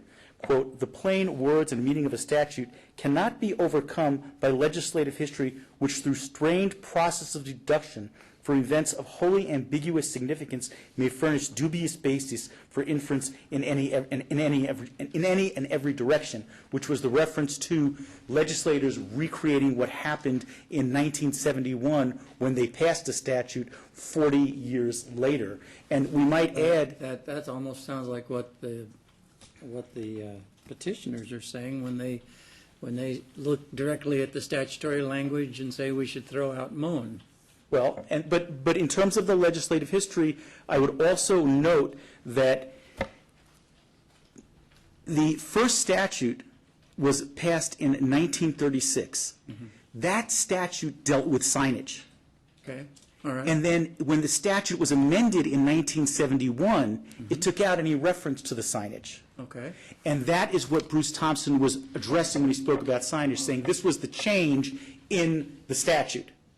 so did he indicate that those considerations were sort of out the window then? It was out the window. Okay. And then, but he also stated, what also is interesting is that Mello and Schofield were in the legislature in 71, and Mello was still in the legislature in 1983 when Alfred was decided, and interpreted the legislative history of Moen as Judge Thompson had interpreted, and Mello did nothing to change the act at that point in time, made no motion, made no effort to change the statute while he was a legislator at that point. Plus, you have the recent legislative history. I also want to address, because I think it is a very important point, that the Labor Commissioner was presented with what the duties were of these casino service team leads, and was addressing whether it was proper in interpreting the taking issue as to who these CSTLs are, what is their right to share in the gratuity.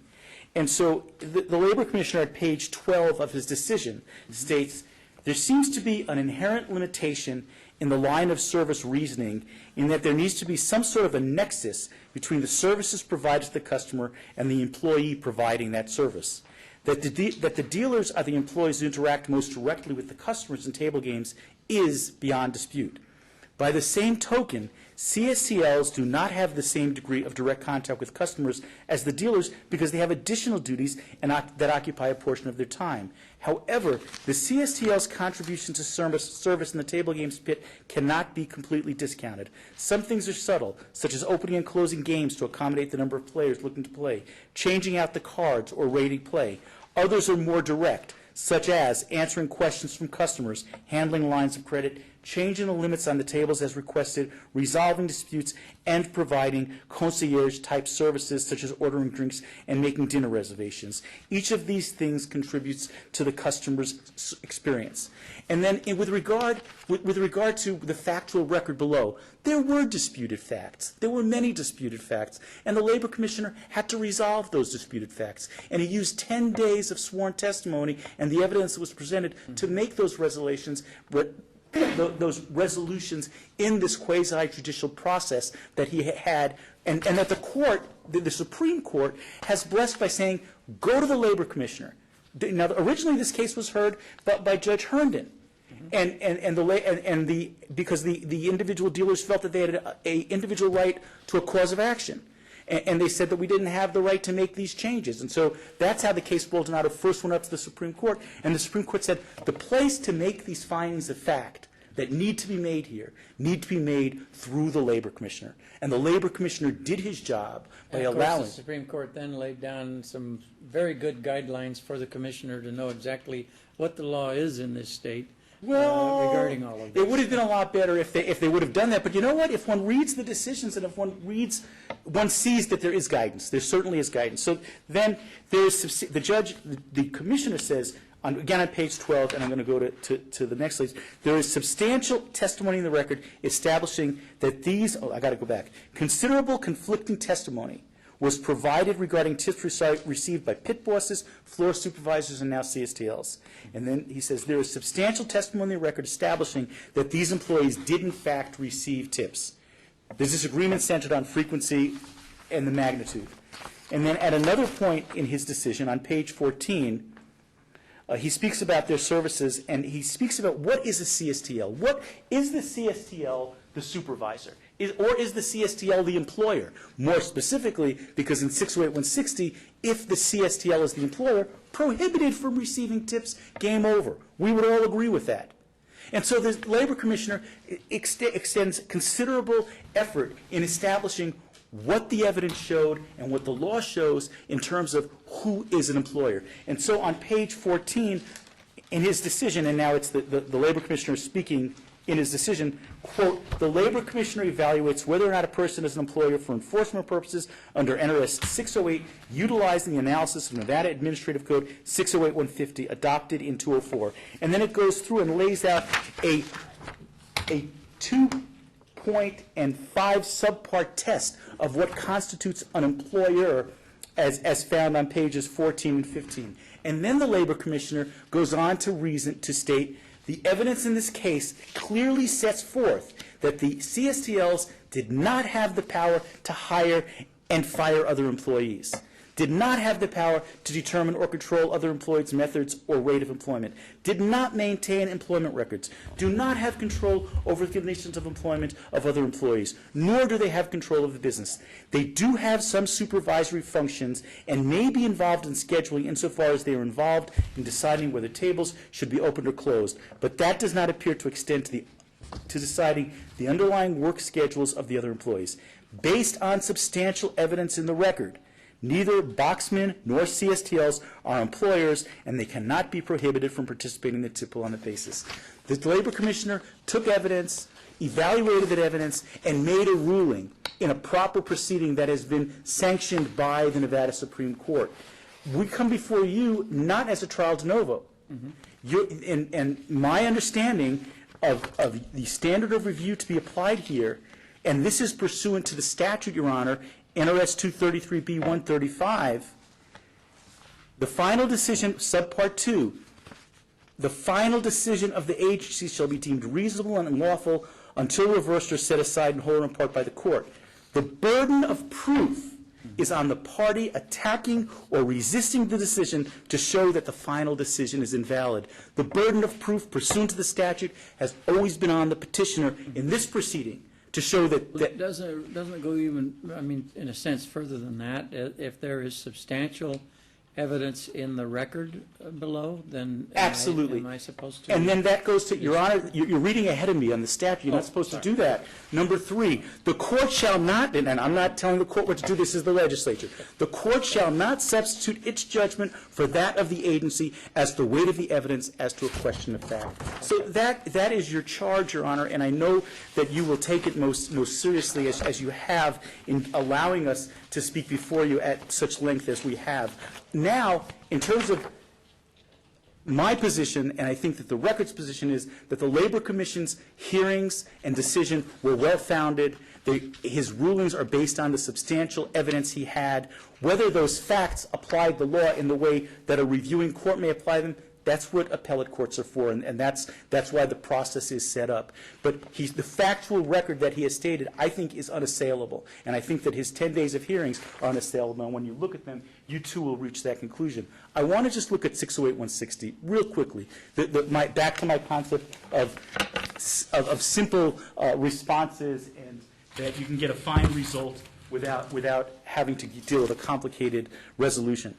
If you look at 608-160, okay, as it exists today and as it's existed for the last 40 years, 1A, it's unlawful for any person to take all or part of any tips or gratuities bestowed upon the employees of that person. Now, what does that word taking mean? Clearly, after Alford and Moen and Cotter, having a tip pool is not a taking. Moving tips from one person even to another shift is not a taking. Moving tips from a dealer to a casino supervisor under Moen is not a taking. Those are not takings. And then subpart B says, apply as a credit toward the payment of statutory minimum hourly wage any tips or gratuities. So that's an absolute prohibition. You can't take a tip credit in Nevada. And that's parts 1A and 1B. Those are the prohibitions of the statute. Now, what subpart 2 states is subpart 2 isn't a prohibition, but it's an allowance. It is saying, and you know what? We don't want you to read this to mean that you can't have tip pooling. And that's what subpart 2 says. Tip pooling is okay. And what the Labor Commissioner had to look at, and what these dealers are not looking at, is whatever happens here has consequences throughout industry in Nevada. This is a tip-based economy. And individuals who just don't receive the tip share in the tips on a historical basis, and the Labor Commissioner took evidence of that and is cognizant of that and is aware of that in his administering of his duties. And therefore, if the court believes that what is happening is unfair, if the petitioners believe that what is happening is unfair, the appropriate vehicle to fix that unfairness would be in the legislature. And Mr. Segerblum's the legislator. That's what they do. They make the law. They had a chance to fix it, and they didn't. They had a chance to fix it, and they knew what the practice was. There's been no secret about this dispute. It's been in the newspapers. It's been on TV. It's been all over the courts. We've been doing this for 6 years. You had an opportunity to fix it in the legislature, and they haven't. And there's a reason why they haven't. Just for the record, then, it's Mr. Segerblum's fault. It's all his fault. It's Okay. always Tick's fault. I've known him for years, and if you just do it right, we wouldn't have to be here. There you go. So the bottom line is, we ask that the court does what it knows it has to do, and that is to adjudicate and not legislate from this bench. And we thank you for the time you've given us. And I want to just finish up by saying a great solution doesn't have to be complicated. On the poster, it shows a paper clip, and that's the great solution. So, Okay. thank you. All right. Your Honor, the court had asked if there was authority regarding its advisement or its wisdom in considering the Mello-Schofield amicus. The authority is in the prior Baldonado proceedings where the Nevada Supreme Court, over the objections of respondent here, for the exact same arguments they made to the Labor Commission and are making to Your Honor now, said, we believe that we should consider this. They never evaluated whether they agreed with it, and there was, I believe, a representation by counsel for respondent that they rejected it for consideration. They never considered it because they never reached the merits. All Lund and Schofield were talking about were the merits. What is the purpose of the statute of Part 2 of 608-160? What they say in their amicus is that the purpose was when a new employee is hired to come into an existing tip pool situation, we didn't want him to be barred from being forced to participate in that existing tip pool because under a literal application of the statute. Your interpretation of what the Labor Commissioner did then was, when it was apparently ordered by the Supreme Court to admit the brief, the Labor Commissioner may have technically admitted it, but he simply said it's irrelevant. The Labor Commissioner, actually, you will not find this brief, Your Honor, or this decision from the Nevada Supreme Court, which was submitted to the Labor Commissioner as an exhibit, because he struck it from the record.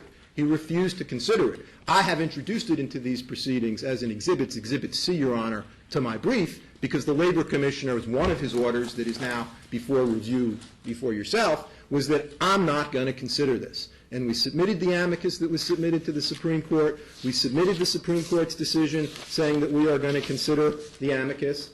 And to repeat what's here is participation by an amicus curiae, this is Nevada Supreme Court, is appropriate when the amicus has unique information or perspective that can help the court beyond the help the lawyers for the parties are able to provide. It appears that Mr. Mello and Mr. Schofield have presented such circumstances here, and they approved consideration of the amicus. So This was, then the Baldonado was simply saying that the amicus brief would be accepted at that level in the Supreme Court. yes, Your Honor, and this would go to the issue of the standard of review before Your Honor right now, which was just being addressed. Your Honor is charged with a duty to address de novo all findings of law by the Labor Commissioner. There is a requirement that you be deferential to his findings of fact, but in respect to findings of law, Your Honor sits in the same capacity as the Nevada Supreme Court, which means you review everything with a fresh slate without affording any deference to the Labor Commissioner's finding as to issues of law. The citation for that, by the way, Your Honor, is the DMV versus Frango case.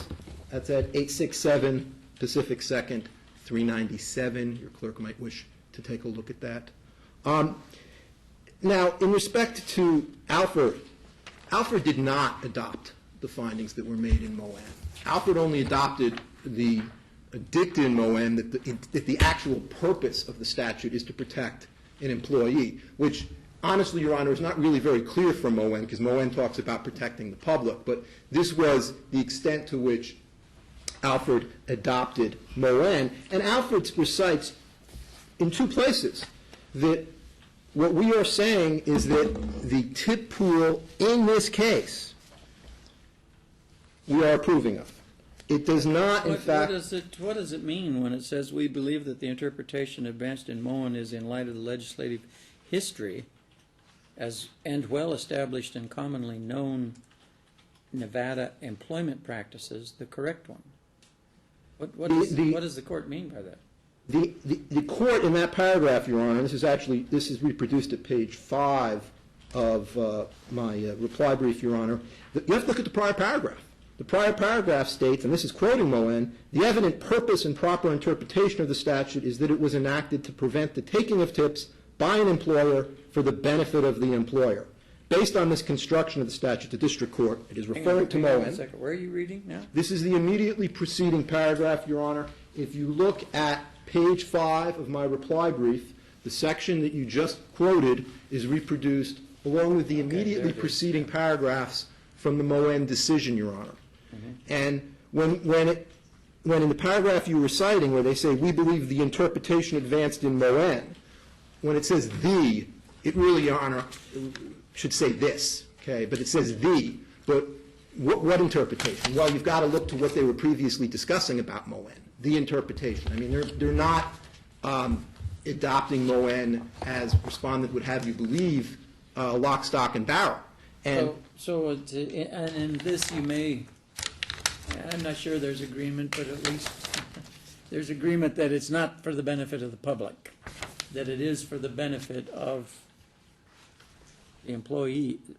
Your Honor, I would agree. The purpose of the statute is for the benefit of the employee, and that is why we're here today, Your Honor. And as discussed in pages 3 and 4. The thing is, that, I mean, and then, it doesn't make much sense to get into analysis that seems to turn so heavily on whether there's a direct benefit to the employer if we're not at least talking about the relative interests of the employer-employee rather than the benefit to the public. And yet that seemed to be what, to me, and maybe I've just misread Moen to this point, it seemed to me that Judge Thompson was at pains to go into this whole long analysis of the legislative history and talk about the benefit to the public. And Your Honor, that is exactly what Judge Thompson did state. Judge Thompson did state that the purpose was, in fact, for the public protection as opposed to the protection of the individual employee. And this has to relate to the issue of standing, which was the issue in the prior Baldonado litigation as to whether there was a private cause of action, Your Honor. That is not the issue that is before the court at this time. And what I would just like to point out in respect to the benefit issue, which Your Honor has been considering obviously very diligently, is when respondent talks about how there's a direct benefit by a tip pool among dealers because it equalizes the tips among the high tip shifts and the low tip shifts. Mm-hmm. And well, isn't that a direct benefit? And Alfred said that was okay. So how is that different than here? Mm-hmm. So it was good in Alfred. It should be good here, where we bring the floor people into the tip pool. It's not the same thing, Your Honor, because in Alfred, the employer could have achieved the same result by requiring the dealers to rotate their shifts. The employer could have said, I'm not going to make you pool, but you're all going to have to go rotating shifts because I want to see that you each get paid equally, because if I don't, guys are going to leave, I'm going to have higher turnover because people aren't going to be satisfied with the job. They're going to want to go work at a different casino where they can get a better shift. So the collateral benefit that the employer got in Alfred was reduced turnover, because by requiring the pooling, everybody got the same share, and he didn't have to institute rotating shifts. And the dealers themselves presumably also benefited from that arrangement, because you think the dealers wanted to all have rotating shifts? Presumably they'd all like to have regular shifts, not rotating shifts. So when Alfred was saying in that case that the institution of the tip pool was just a collateral benefit to the employer, it's a very different situation, because again here, all the dealers are losing out. The money's going elsewhere. so how do you define the difference between a direct benefit to an employer and a collateral benefit? Well, Does it have to do with, does the line of demarcation stop when it saves the employer money? Is that what it comes down to? Or Well, what is the difference between collateral and a direct benefit? Well, Your Honor, I think you have to look at how Alford used the term direct benefit. It talked about employers using or accessing the tips for their direct benefit. And this all goes back to the structure and limitation of the statute, okay? What Alford was grappling with is, well, the statute says such employees can share, such tips that were bestowed upon them among themselves. But can the employer force them to do it? Can the employer force that particular group of employees who got those tips to share them among themselves? Alford said yes, you can force them in that situation, okay? Because the employer is not directly accessing or using them for its direct benefit. The benefit remains with the people who got the tips, the dealers, such employees upon whom the tips were bestowed by the customers, okay? Now, and again, the employer could have achieved the same result without instituting the tip pool. Well, Wynn can't do that here because the shift, changing the shifts is not going to work. I guess they could force them to trade shifts. They could force the floor people to work shifts as dealers and force dealers to work shifts as floor people, but probably they don't want to do that because that's not going to work good for their management. But that's not the concern here. The concern is what is the requirement of the statute and what is the guidance that we have from Alford in terms of how the statute should be applied. And I agree the guidance is limited.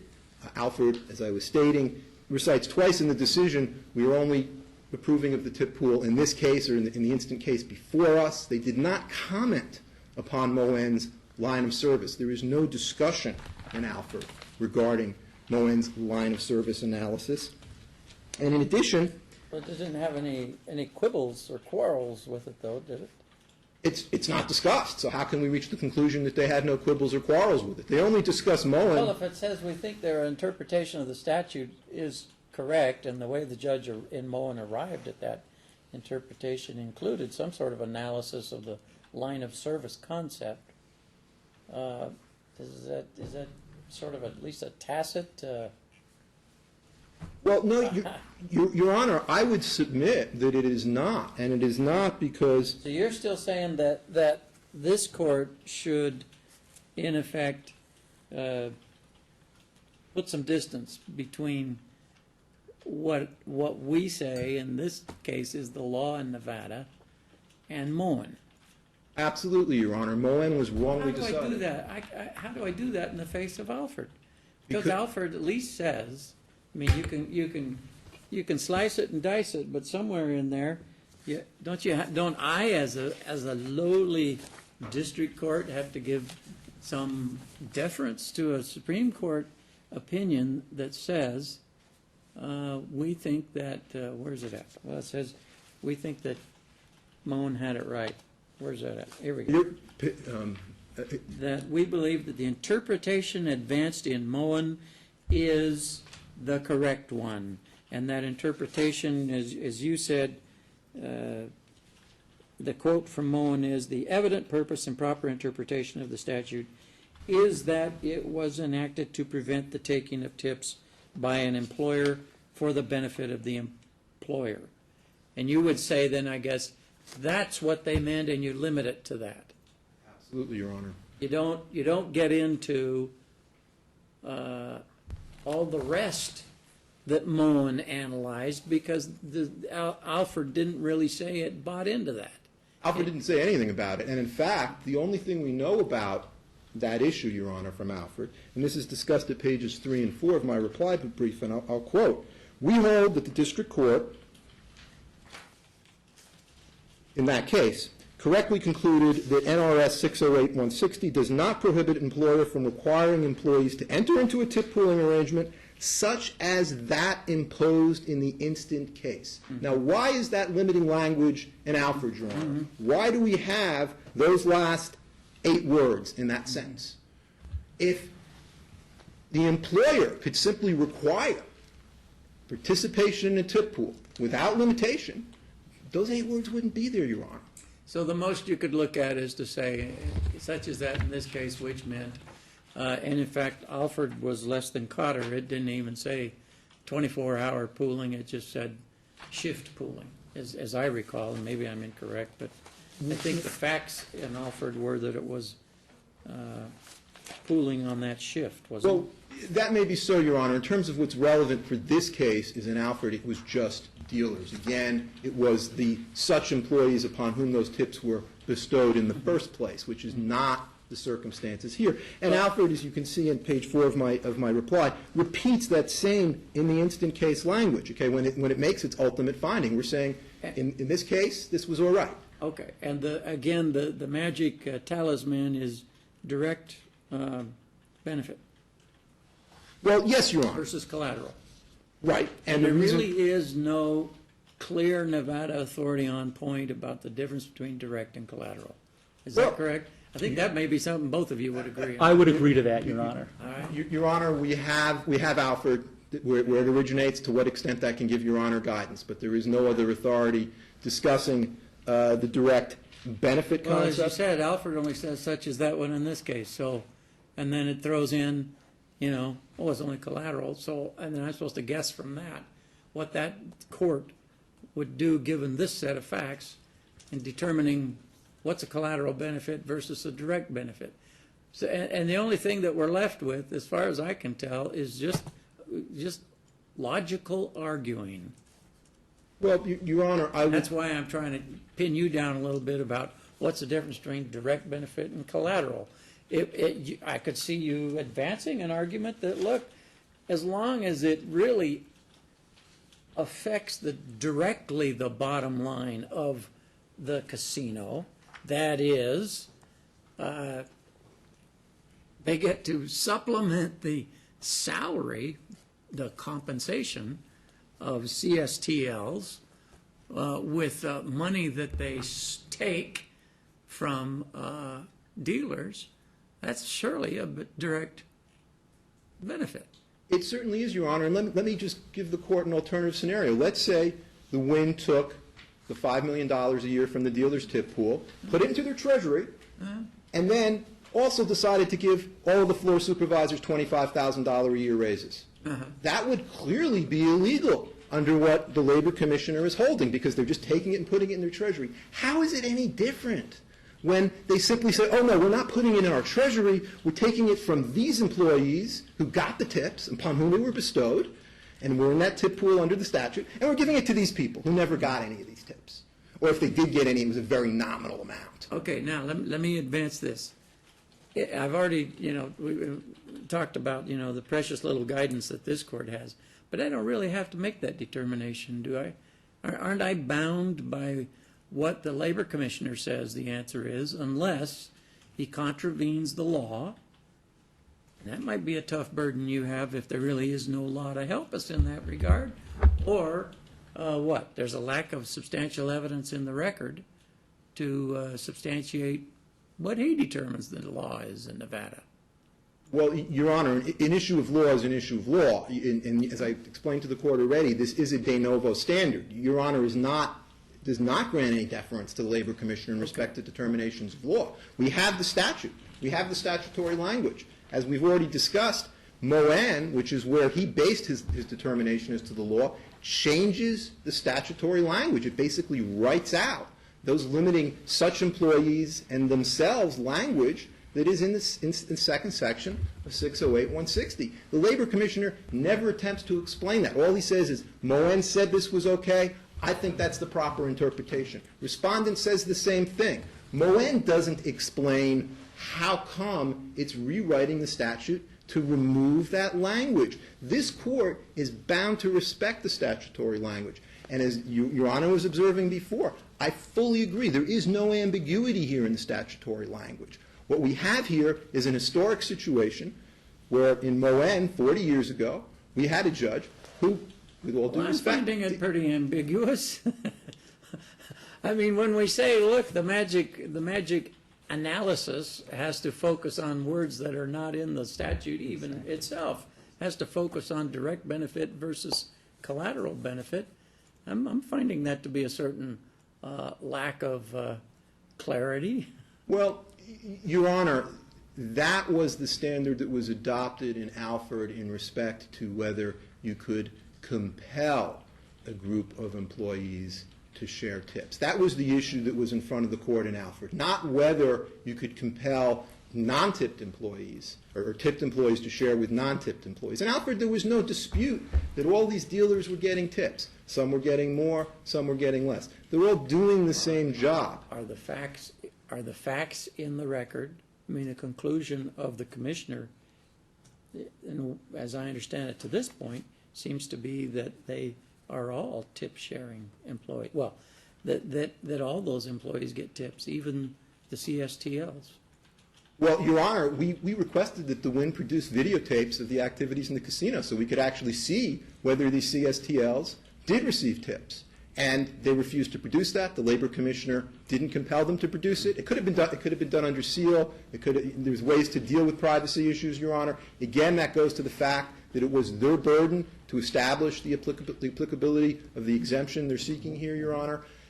There's no record of what tips were given to the CSTLs. And, Your Honor, I would submit basic logic dictates that we all know that these floor supervisors are not getting any significant amount of tips, because if they were, we wouldn't be here. They would just be pooling them amongst themselves. If they were getting 40%. You wouldn't have Steve Wynn going to the commissioner and complaining about the outrageous situation. Steve Wynn, who I will just insert a comment here, who I consider to be a longtime Las Vegan that has demonstrated a lot of interest in this community, you know, besides being a hotel owner. So I don't think that really matters, though, in my analysis. Whether he's a good guy or not a good guy is not a question here. The question is simply whether, under the law, whether the employer has received a direct benefit. Now, let me ask you this question: If I agreed with you that before the Labor Commissioner, well, first let me ask this question: who did the Labor Commissioner say bore the burden of establishing that the exception subsection of that statute, of proving it or disproving it? I mean, your question is, your statement is they bore the burden. What did the Labor Commissioner say? He doesn't discuss it in his decision, Your Honor. Never Does not address. This was briefed to him. I'm going to come back to you, Mr. Kamer, in a minute and ask you that same question. I'll be thinking about it, Your Honor. Okay. As I had previously explained to the court, because the prohibition on the taking is absolute and the tip pool is an exception, we're saying if you have a tip pool, it's proper under the statute among such employees who are sharing such tips among themselves.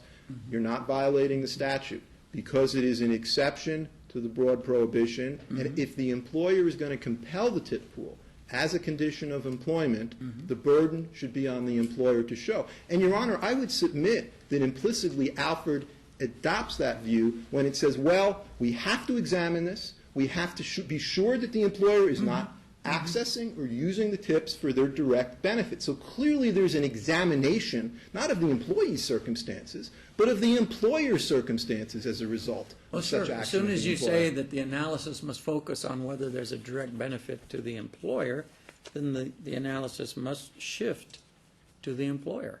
I would submit that would be the correct view, Your Honor. Okay. What's your answer to that, Mr. My Kamer? answer is, Your Honor, that this concept of an exception and the burden of proving the exception is a creation of opposing counsel. It's not found in the statute.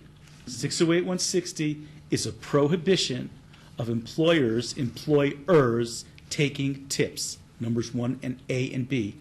Number 2 is an explanation of that prohibition, not an exception.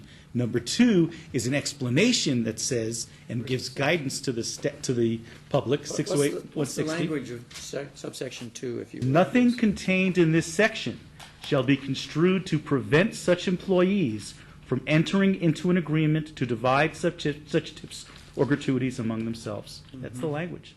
It's not an exception. That's a clarification. So the Labor Commissioner, to answer your question directly, never addressed it. Because there wasn't a question of an exception and there wasn't a question of a burden.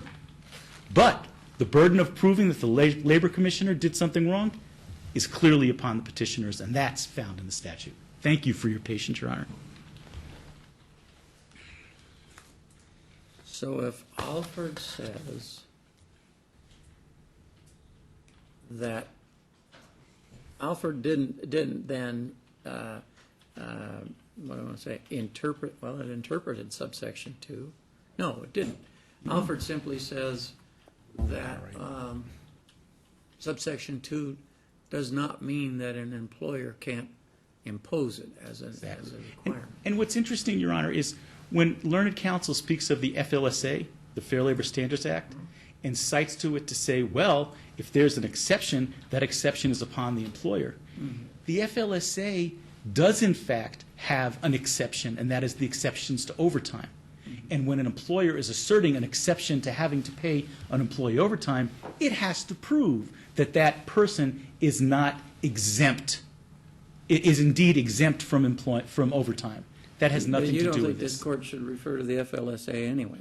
It has nothing to do with this, Your Honor. Okay. Your Honor, I'm heartened to hear him say that the FLSA has nothing to do with this court, this case, because the Cumbie Woody Woo decision, which was discussed to Your Honor here today, is actually mentioned in the brief, in the decision of the Labor Commissioner, is completely irrelevant to these proceedings. In that case, the only issue was whether there was a violation of the tip credit provision of the minimum wage. Under the FLSA, if you get tips, you can be paid less than the minimum wage. So is that case strictly an interpretation of the FLSA? Absolutely, Your Honor. The court in Cumbie never dealt with tip pools except to say that if the employer is guaranteeing an hourly wage to the employer that is in excess of the minimum wage, in that case $10 an hour, we're not concerned with however they require the tips being pooled, because that ain't an issue under federal law. Okay? The FLSA only regulates tip pools if the employer says, I'm paying these guys, $4 an hour instead of the $6 minimum because they get tips. Well, at the risk of playing ping pong, Mr. Kramer, what do you think of that? Is that the right interpretation of that case? Of course not. First of all, pronounce the case for me again. Christy Cumbie versus Woody Woo. I knew you couldn't do it. Did I do it wrong? Woo. Woody Woo. Okay. Woo. So that is correct? That's absolutely incorrect. Incorrect. Now, portions of what counsel said are correct, and that is that the penultimate determination of Christy Cumbie was, has the FLSA been violated? But the analysis to get to the decision of whether the FLSA was violated was, what is a lawful tip pool? What is the line of service? Who is it appropriate to share tips among? Well, but if the analysis has to be, becomes relevant to the extent it's relevant to the ultimate question. If the ultimate question is FLSA, then I'm not so sure of the power and persuasion of that analysis. And that is your role as a jurist, to decide when you're going to take other jurisdictional law as to how whether it's going to help you make a decision, whether it's going to help you guide you in how you interpret the law. And the Labor Commissioner noted, hey, look, I know I'm not bound by Christy Cumbie, but the analysis in Christy Cumbie as to how it deals with tips and tip sharing as among groups of employees is helpful to me to look at what the court is saying is appropriate or inappropriate within the strictures of the FLSA. And my relevance to clarify what I was saying to Mr. Greenberg was Mr. Greenberg was saying that we had the burden of proving the exemption because of the FLSA, and I was saying the FLSA as a statute that has an exemption for overtime is irrelevant to 608-160, which does not speak in terms of an exception. We're not dealing with an exception. He owns all of the burdens in this case. While I have you speaking, why isn't it correct that that Moan really does only have limited usefulness here, because Alford only adopted it to the extent that it said, we think the interpretation of the statute says, although this court is not bound by a federal district court's interpretation of a Nevada statute, we believe that the interpretation advanced in Moan is, in light of legislative history, blah, blah, blah, the correct one. But what it was referring to is the Moan court's determination that the evident purpose and proper interpretation of the statute is that it was enacted to prevent the taking of tips by an employer for the benefit of the employer, which really doesn't give me a whole lot of help in my That's certainly one determination. holding. That's one holding of Alford as it relates to Moen. The way I read Alford's interpretation of Moen, the court in Alford is giving its imprimatur to Judge Thompson's interpretation of the legislative history as well. Because in order to reach his conclusion, Judge Thompson went through a detailed analysis of the legislative history. And then as I read the words of Alford, the court is saying, Judge Thompson got it right, and here's how we're applying the decision here. But that analysis of the legislative history, the court is saying that's correct. That's how I would A little relate the concerned two. about that one. Both of you have, of the few things that you two agree on, or you three maybe, is that Judge Thompson's analysis, insofar as it talks about the original statute and protection of the public, is not even important. So I know it's a little tough when we start picking and choosing which parts of his analysis we like and which ones we don't like. Where's his analysis of the legislative history? I'll get it for you, Your Honor. Wrong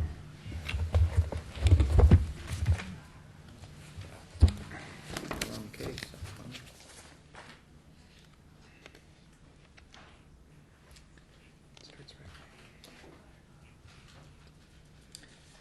Oh, one After you thing get through the head notes, it's pretty much in the front of the decision, Your Honor. Once you get through the head notes, he starts getting right into it, into the statute, and then he starts deciding what the statute, the 1939 statute said, and then he goes on to the legislative history. I mean, the bulk of the verbiage in the decision is dealing with legislative history.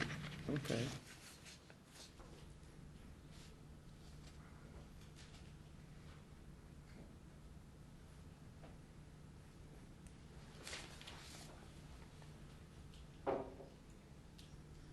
One of the things he concludes in that is that the disposition, under the common law, the disposition of tips is properly a matter for contractual determination between the employer and the employee.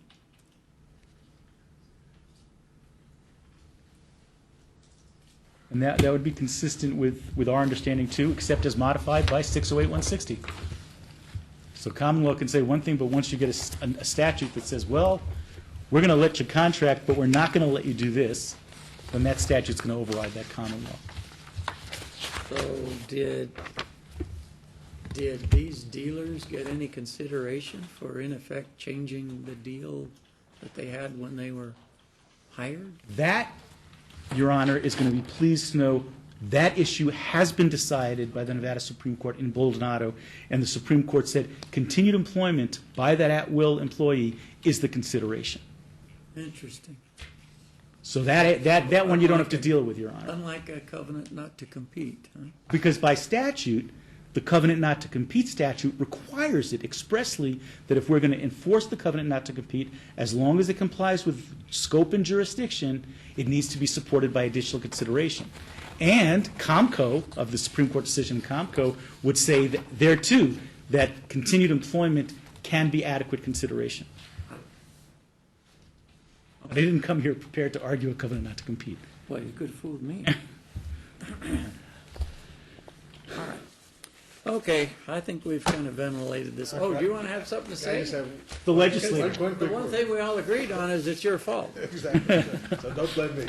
But I would say that how you get to the decision of whether it's a direct benefit is by looking at the fact that they chose specifically to give 4/10 of one unit to these people. I mean, this was not something where they said, oh, we're going to expand the tip pool and let the chips fall where they may. They specifically went out and picked a number which would allow them to do what they wanted to do, which was to make sure that the floor people made more money than the dealers. They pulled the dealers down and they pulled the floor people up. And that's a direct benefit. There's no other way to interpret that. If that action on their part turns out to be validated by our Supreme Court, who of course is going to have to deal with this. I mean, whatever I say is probably nothing more than a conduit to get the real answer, then would there be anything to prevent the employer next go-around of saying, oh, well, actually, we decided to flop it. The dealers get 40%. That's the point. If you can start slicing and dicing and putting them out to the gardener and to the president, then the law is meaningless. The law really has no meaning. And that's why I think that's the key to this. There's a direct benefit when you start going in and start taking it and using it for a specific purpose and having a formula to do it. Mr. Could Kane, I address that comment? just a minute, I want you to address this, and then you may. Yes, Your Honor. Under your understanding, what would that policy change have to say to run afoul of Alford and the statute? In other words, what employee at the hotel would it have to name as conferring, being able to participate in the tip pool before it would run afoul? If they are, it will run afoul of the line of service. It will run afoul of 608-160 if you are not in the line of service. And then the line of service was clarified by Moen. And to answer, now this goes into Mr. Segerblum's hypothetical and the court's question, the labor commissioner expressly said that if the tip pool was extended beyond the line of service, it would be inappropriate. That the tip pool has to be within the line of service. And he made an express finding based upon the evidence presented that the CSTLs and the box persons and the dealers were all in the line of service. And that would be found in his decision. I'm sorry to keep dragging you guys back and forth through this, but it helps me to understand. Why is Judge Thompson's analysis under Moen that the benefit to be considered is the benefit to the public? Why is that not valid? Was that statute then eradicated? I think that's expressed exactly right. What he was saying was the historical statute looked at notifying the public, and then as I read the decision, he was saying that the new statute isn't addressing that. So So the public really isn't a matter of consideration for Judge Thompson, as I and what remember. was that old statute he was looking at? It's 608-160, but it was amended in 71, all right. and he's dealing. That's the legislative history that he's dealing with. So all of that language is gone. Right, he was trying to explain it. Including that prefatory language, the whereas. Yes, Your Honor. So that's all gone. That was eliminated. Yes, Your And Honor. did the legislature bother to tell us in the new statute what it's? There was some legislative history in the new statute, and I don't mean to be disrespectful to Schofield and the affidavits, but traditional legislative history found within committee reports as they existed in 71 that spoke of the change. And did the commissioner address those? I think that was presented in argument. Yeah, I get confused now, Your Honor, as between what I argued to the Supreme Court in Baldonado and what I argued to the commissioner. But I know at some point in times, in some of these briefs, and you've got the whole record in front of you, there is the legislative history of the 71 changes and what was being said in committee and what Schofield was saying in 71, which is relevant, versus what he's saying in 2010, which is of questionable utilization. So, and is that, do I have access to that, the actual legislative history? In the record, yes. The record that's been presented to you, no, wait, Brian's telling me. If I may speak, I don't believe the legislative history is available online. I believe we made reference to it in briefing, So but it's available. Did the commissioner consider it? I don't believe. Let me put it this way. Is there any indication, anything the commissioner wrote in his opinion that he considered the legislative history to the act that he's interpreting? I do not know that. I cannot answer that. What do you guys say? Your Honor, there appears to be no indication in his decision that he considered the legislative history. On this issue of the line of service, I just want to point out the Labor Commissioner explicitly rejected application of the line of service theory under Moen, which is completely unworkable, by the way, Your Honor. It's just this bizarre creation in Moen. But you're saying the Labor Commissioner in this decision rejects the Moen analysis of line of service, Your Honor. On page 13, however, while a limitation such as that envisioned in the service line, this is at page 13, first full paragraph of his decision, Your Honor, and he's talking about Moen, may seem reasonable and desirable. 608-160 only speaks to employees generally. Only employers are directly excluded from sharing in the tips. That is the limitation. Only employers are regulated under the tip pool's provisions. And as I've already explained to the Court, Your Honor, that is clearly not the limiting language in 608 subpart 160 part 2. A plain reading of the statute does not appear to place any limitation as to who may or may not be considered an employee for the purposes of tip pooling. This directly concludes that the Wynn can share these tips with anyone in the entire operation as long as they're not an employer, as long as they don't hire and fire, they're not at a certain managerial level. So yes, the guys who, I don't know, they're tending the lawn outside the Wynn, they're entitled to a share of the dealer's tips under this. This is the broad scope of the Labor Commissioner's holding. He's not limiting this to the line of service. We did not discuss, Your Honor, line of service in the brief we filed with Your Honor because it was not the basis of the Labor Commissioner's holding. It is extensively discussed in our brief to the Labor Commissioner, which is at Exhibit A of our brief to Your Honor, and that's at pages Record on Appeal 280 to 288 of Exhibit A. If the Court is interested in understanding more about the line of service analysis that Moen used. But again, the Labor Commissioner rejected it, and it is also a completely fictitious and unworkable creation, because how do we know where this line of service begins and ends? There's no way to determine. It's not a sensible legal standard. It certainly isn't anywhere in the statutory language, Your Honor. But we've taken up a lot of your time. I know the Court is trying to conclude. So. I do not want the last word, but I want completeness here. No, I don't. I'm going to address, I'm only going to keep this to the remarks that were made, and that is the Labor Commissioner, in his decision that was just cited, Your Honor, doesn't expressly reject the line of service. What he does is he recognizes, and I'll leave it up to Your Honor to read paragraphs, line 7 through 22 of page 13. He says, I have limitations as to what I can do as the Labor Commissioner. I'm going to decide this case within the confines that I've got jurisdiction. I cannot engage, quote, I will quote line 18, to do so would be an exercise in ad hoc rulemaking. So he's saying the restriction is I can't allow the employer to share in it, but I'm not going to rulemake from the bench in this judicial arena what the line of service is that would be applicable. And then he goes on to state, on line 20, in this particular He wants to case, state what the law is. he goes on, in this particular case, the participants in the tip pool are limited by the Wynn, and the distribution does not extend to any employee who work outside of the immediate confines of the table games pit. Thus, the only employees in dispute are boxmen and CS tails. So that, in my opinion, is expressly adopting or understanding that this is consistent with line of service, but he's not going to make a determination that excludes others. He will not engage in ad hoc rulemaking. It's a commissioner who's trying to stay within his He won't confines. insert boxmen and CSTLs, but he will insert line of service? Well, he won't insert line of service, but he's saying he's stating in his decision that it's irrelevant because the boxmen and CSTLs are the only ones involved here, and they are not employers, and therefore it's okay. But it's consistent with line of service.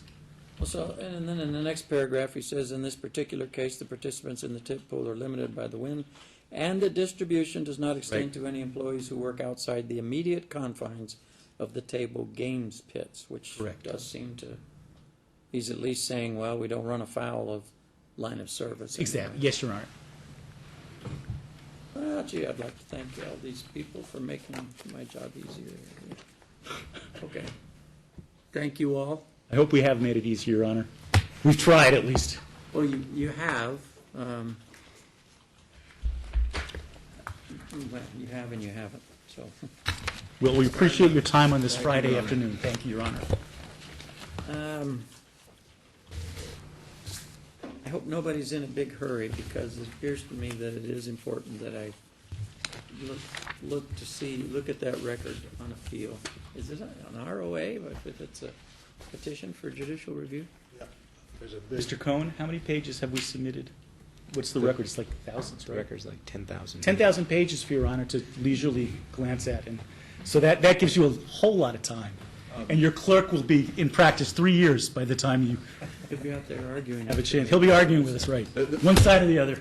Petitioner did annex as exhibits the portions of the record that they refer to in their brief to Your Honor, so that makes it a little easier, but there's a lot more you could look at, Your Honor.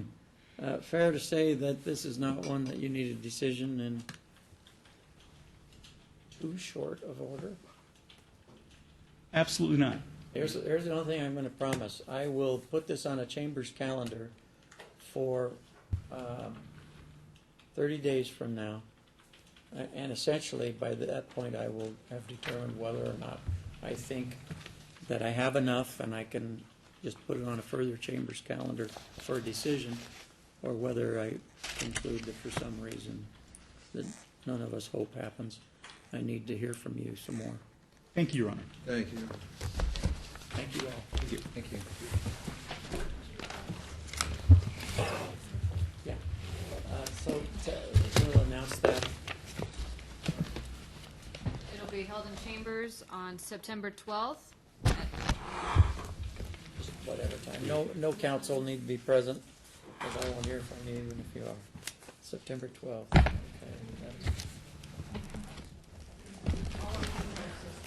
Yeah, 3 a.m. So that's how they designate. Ron? All right.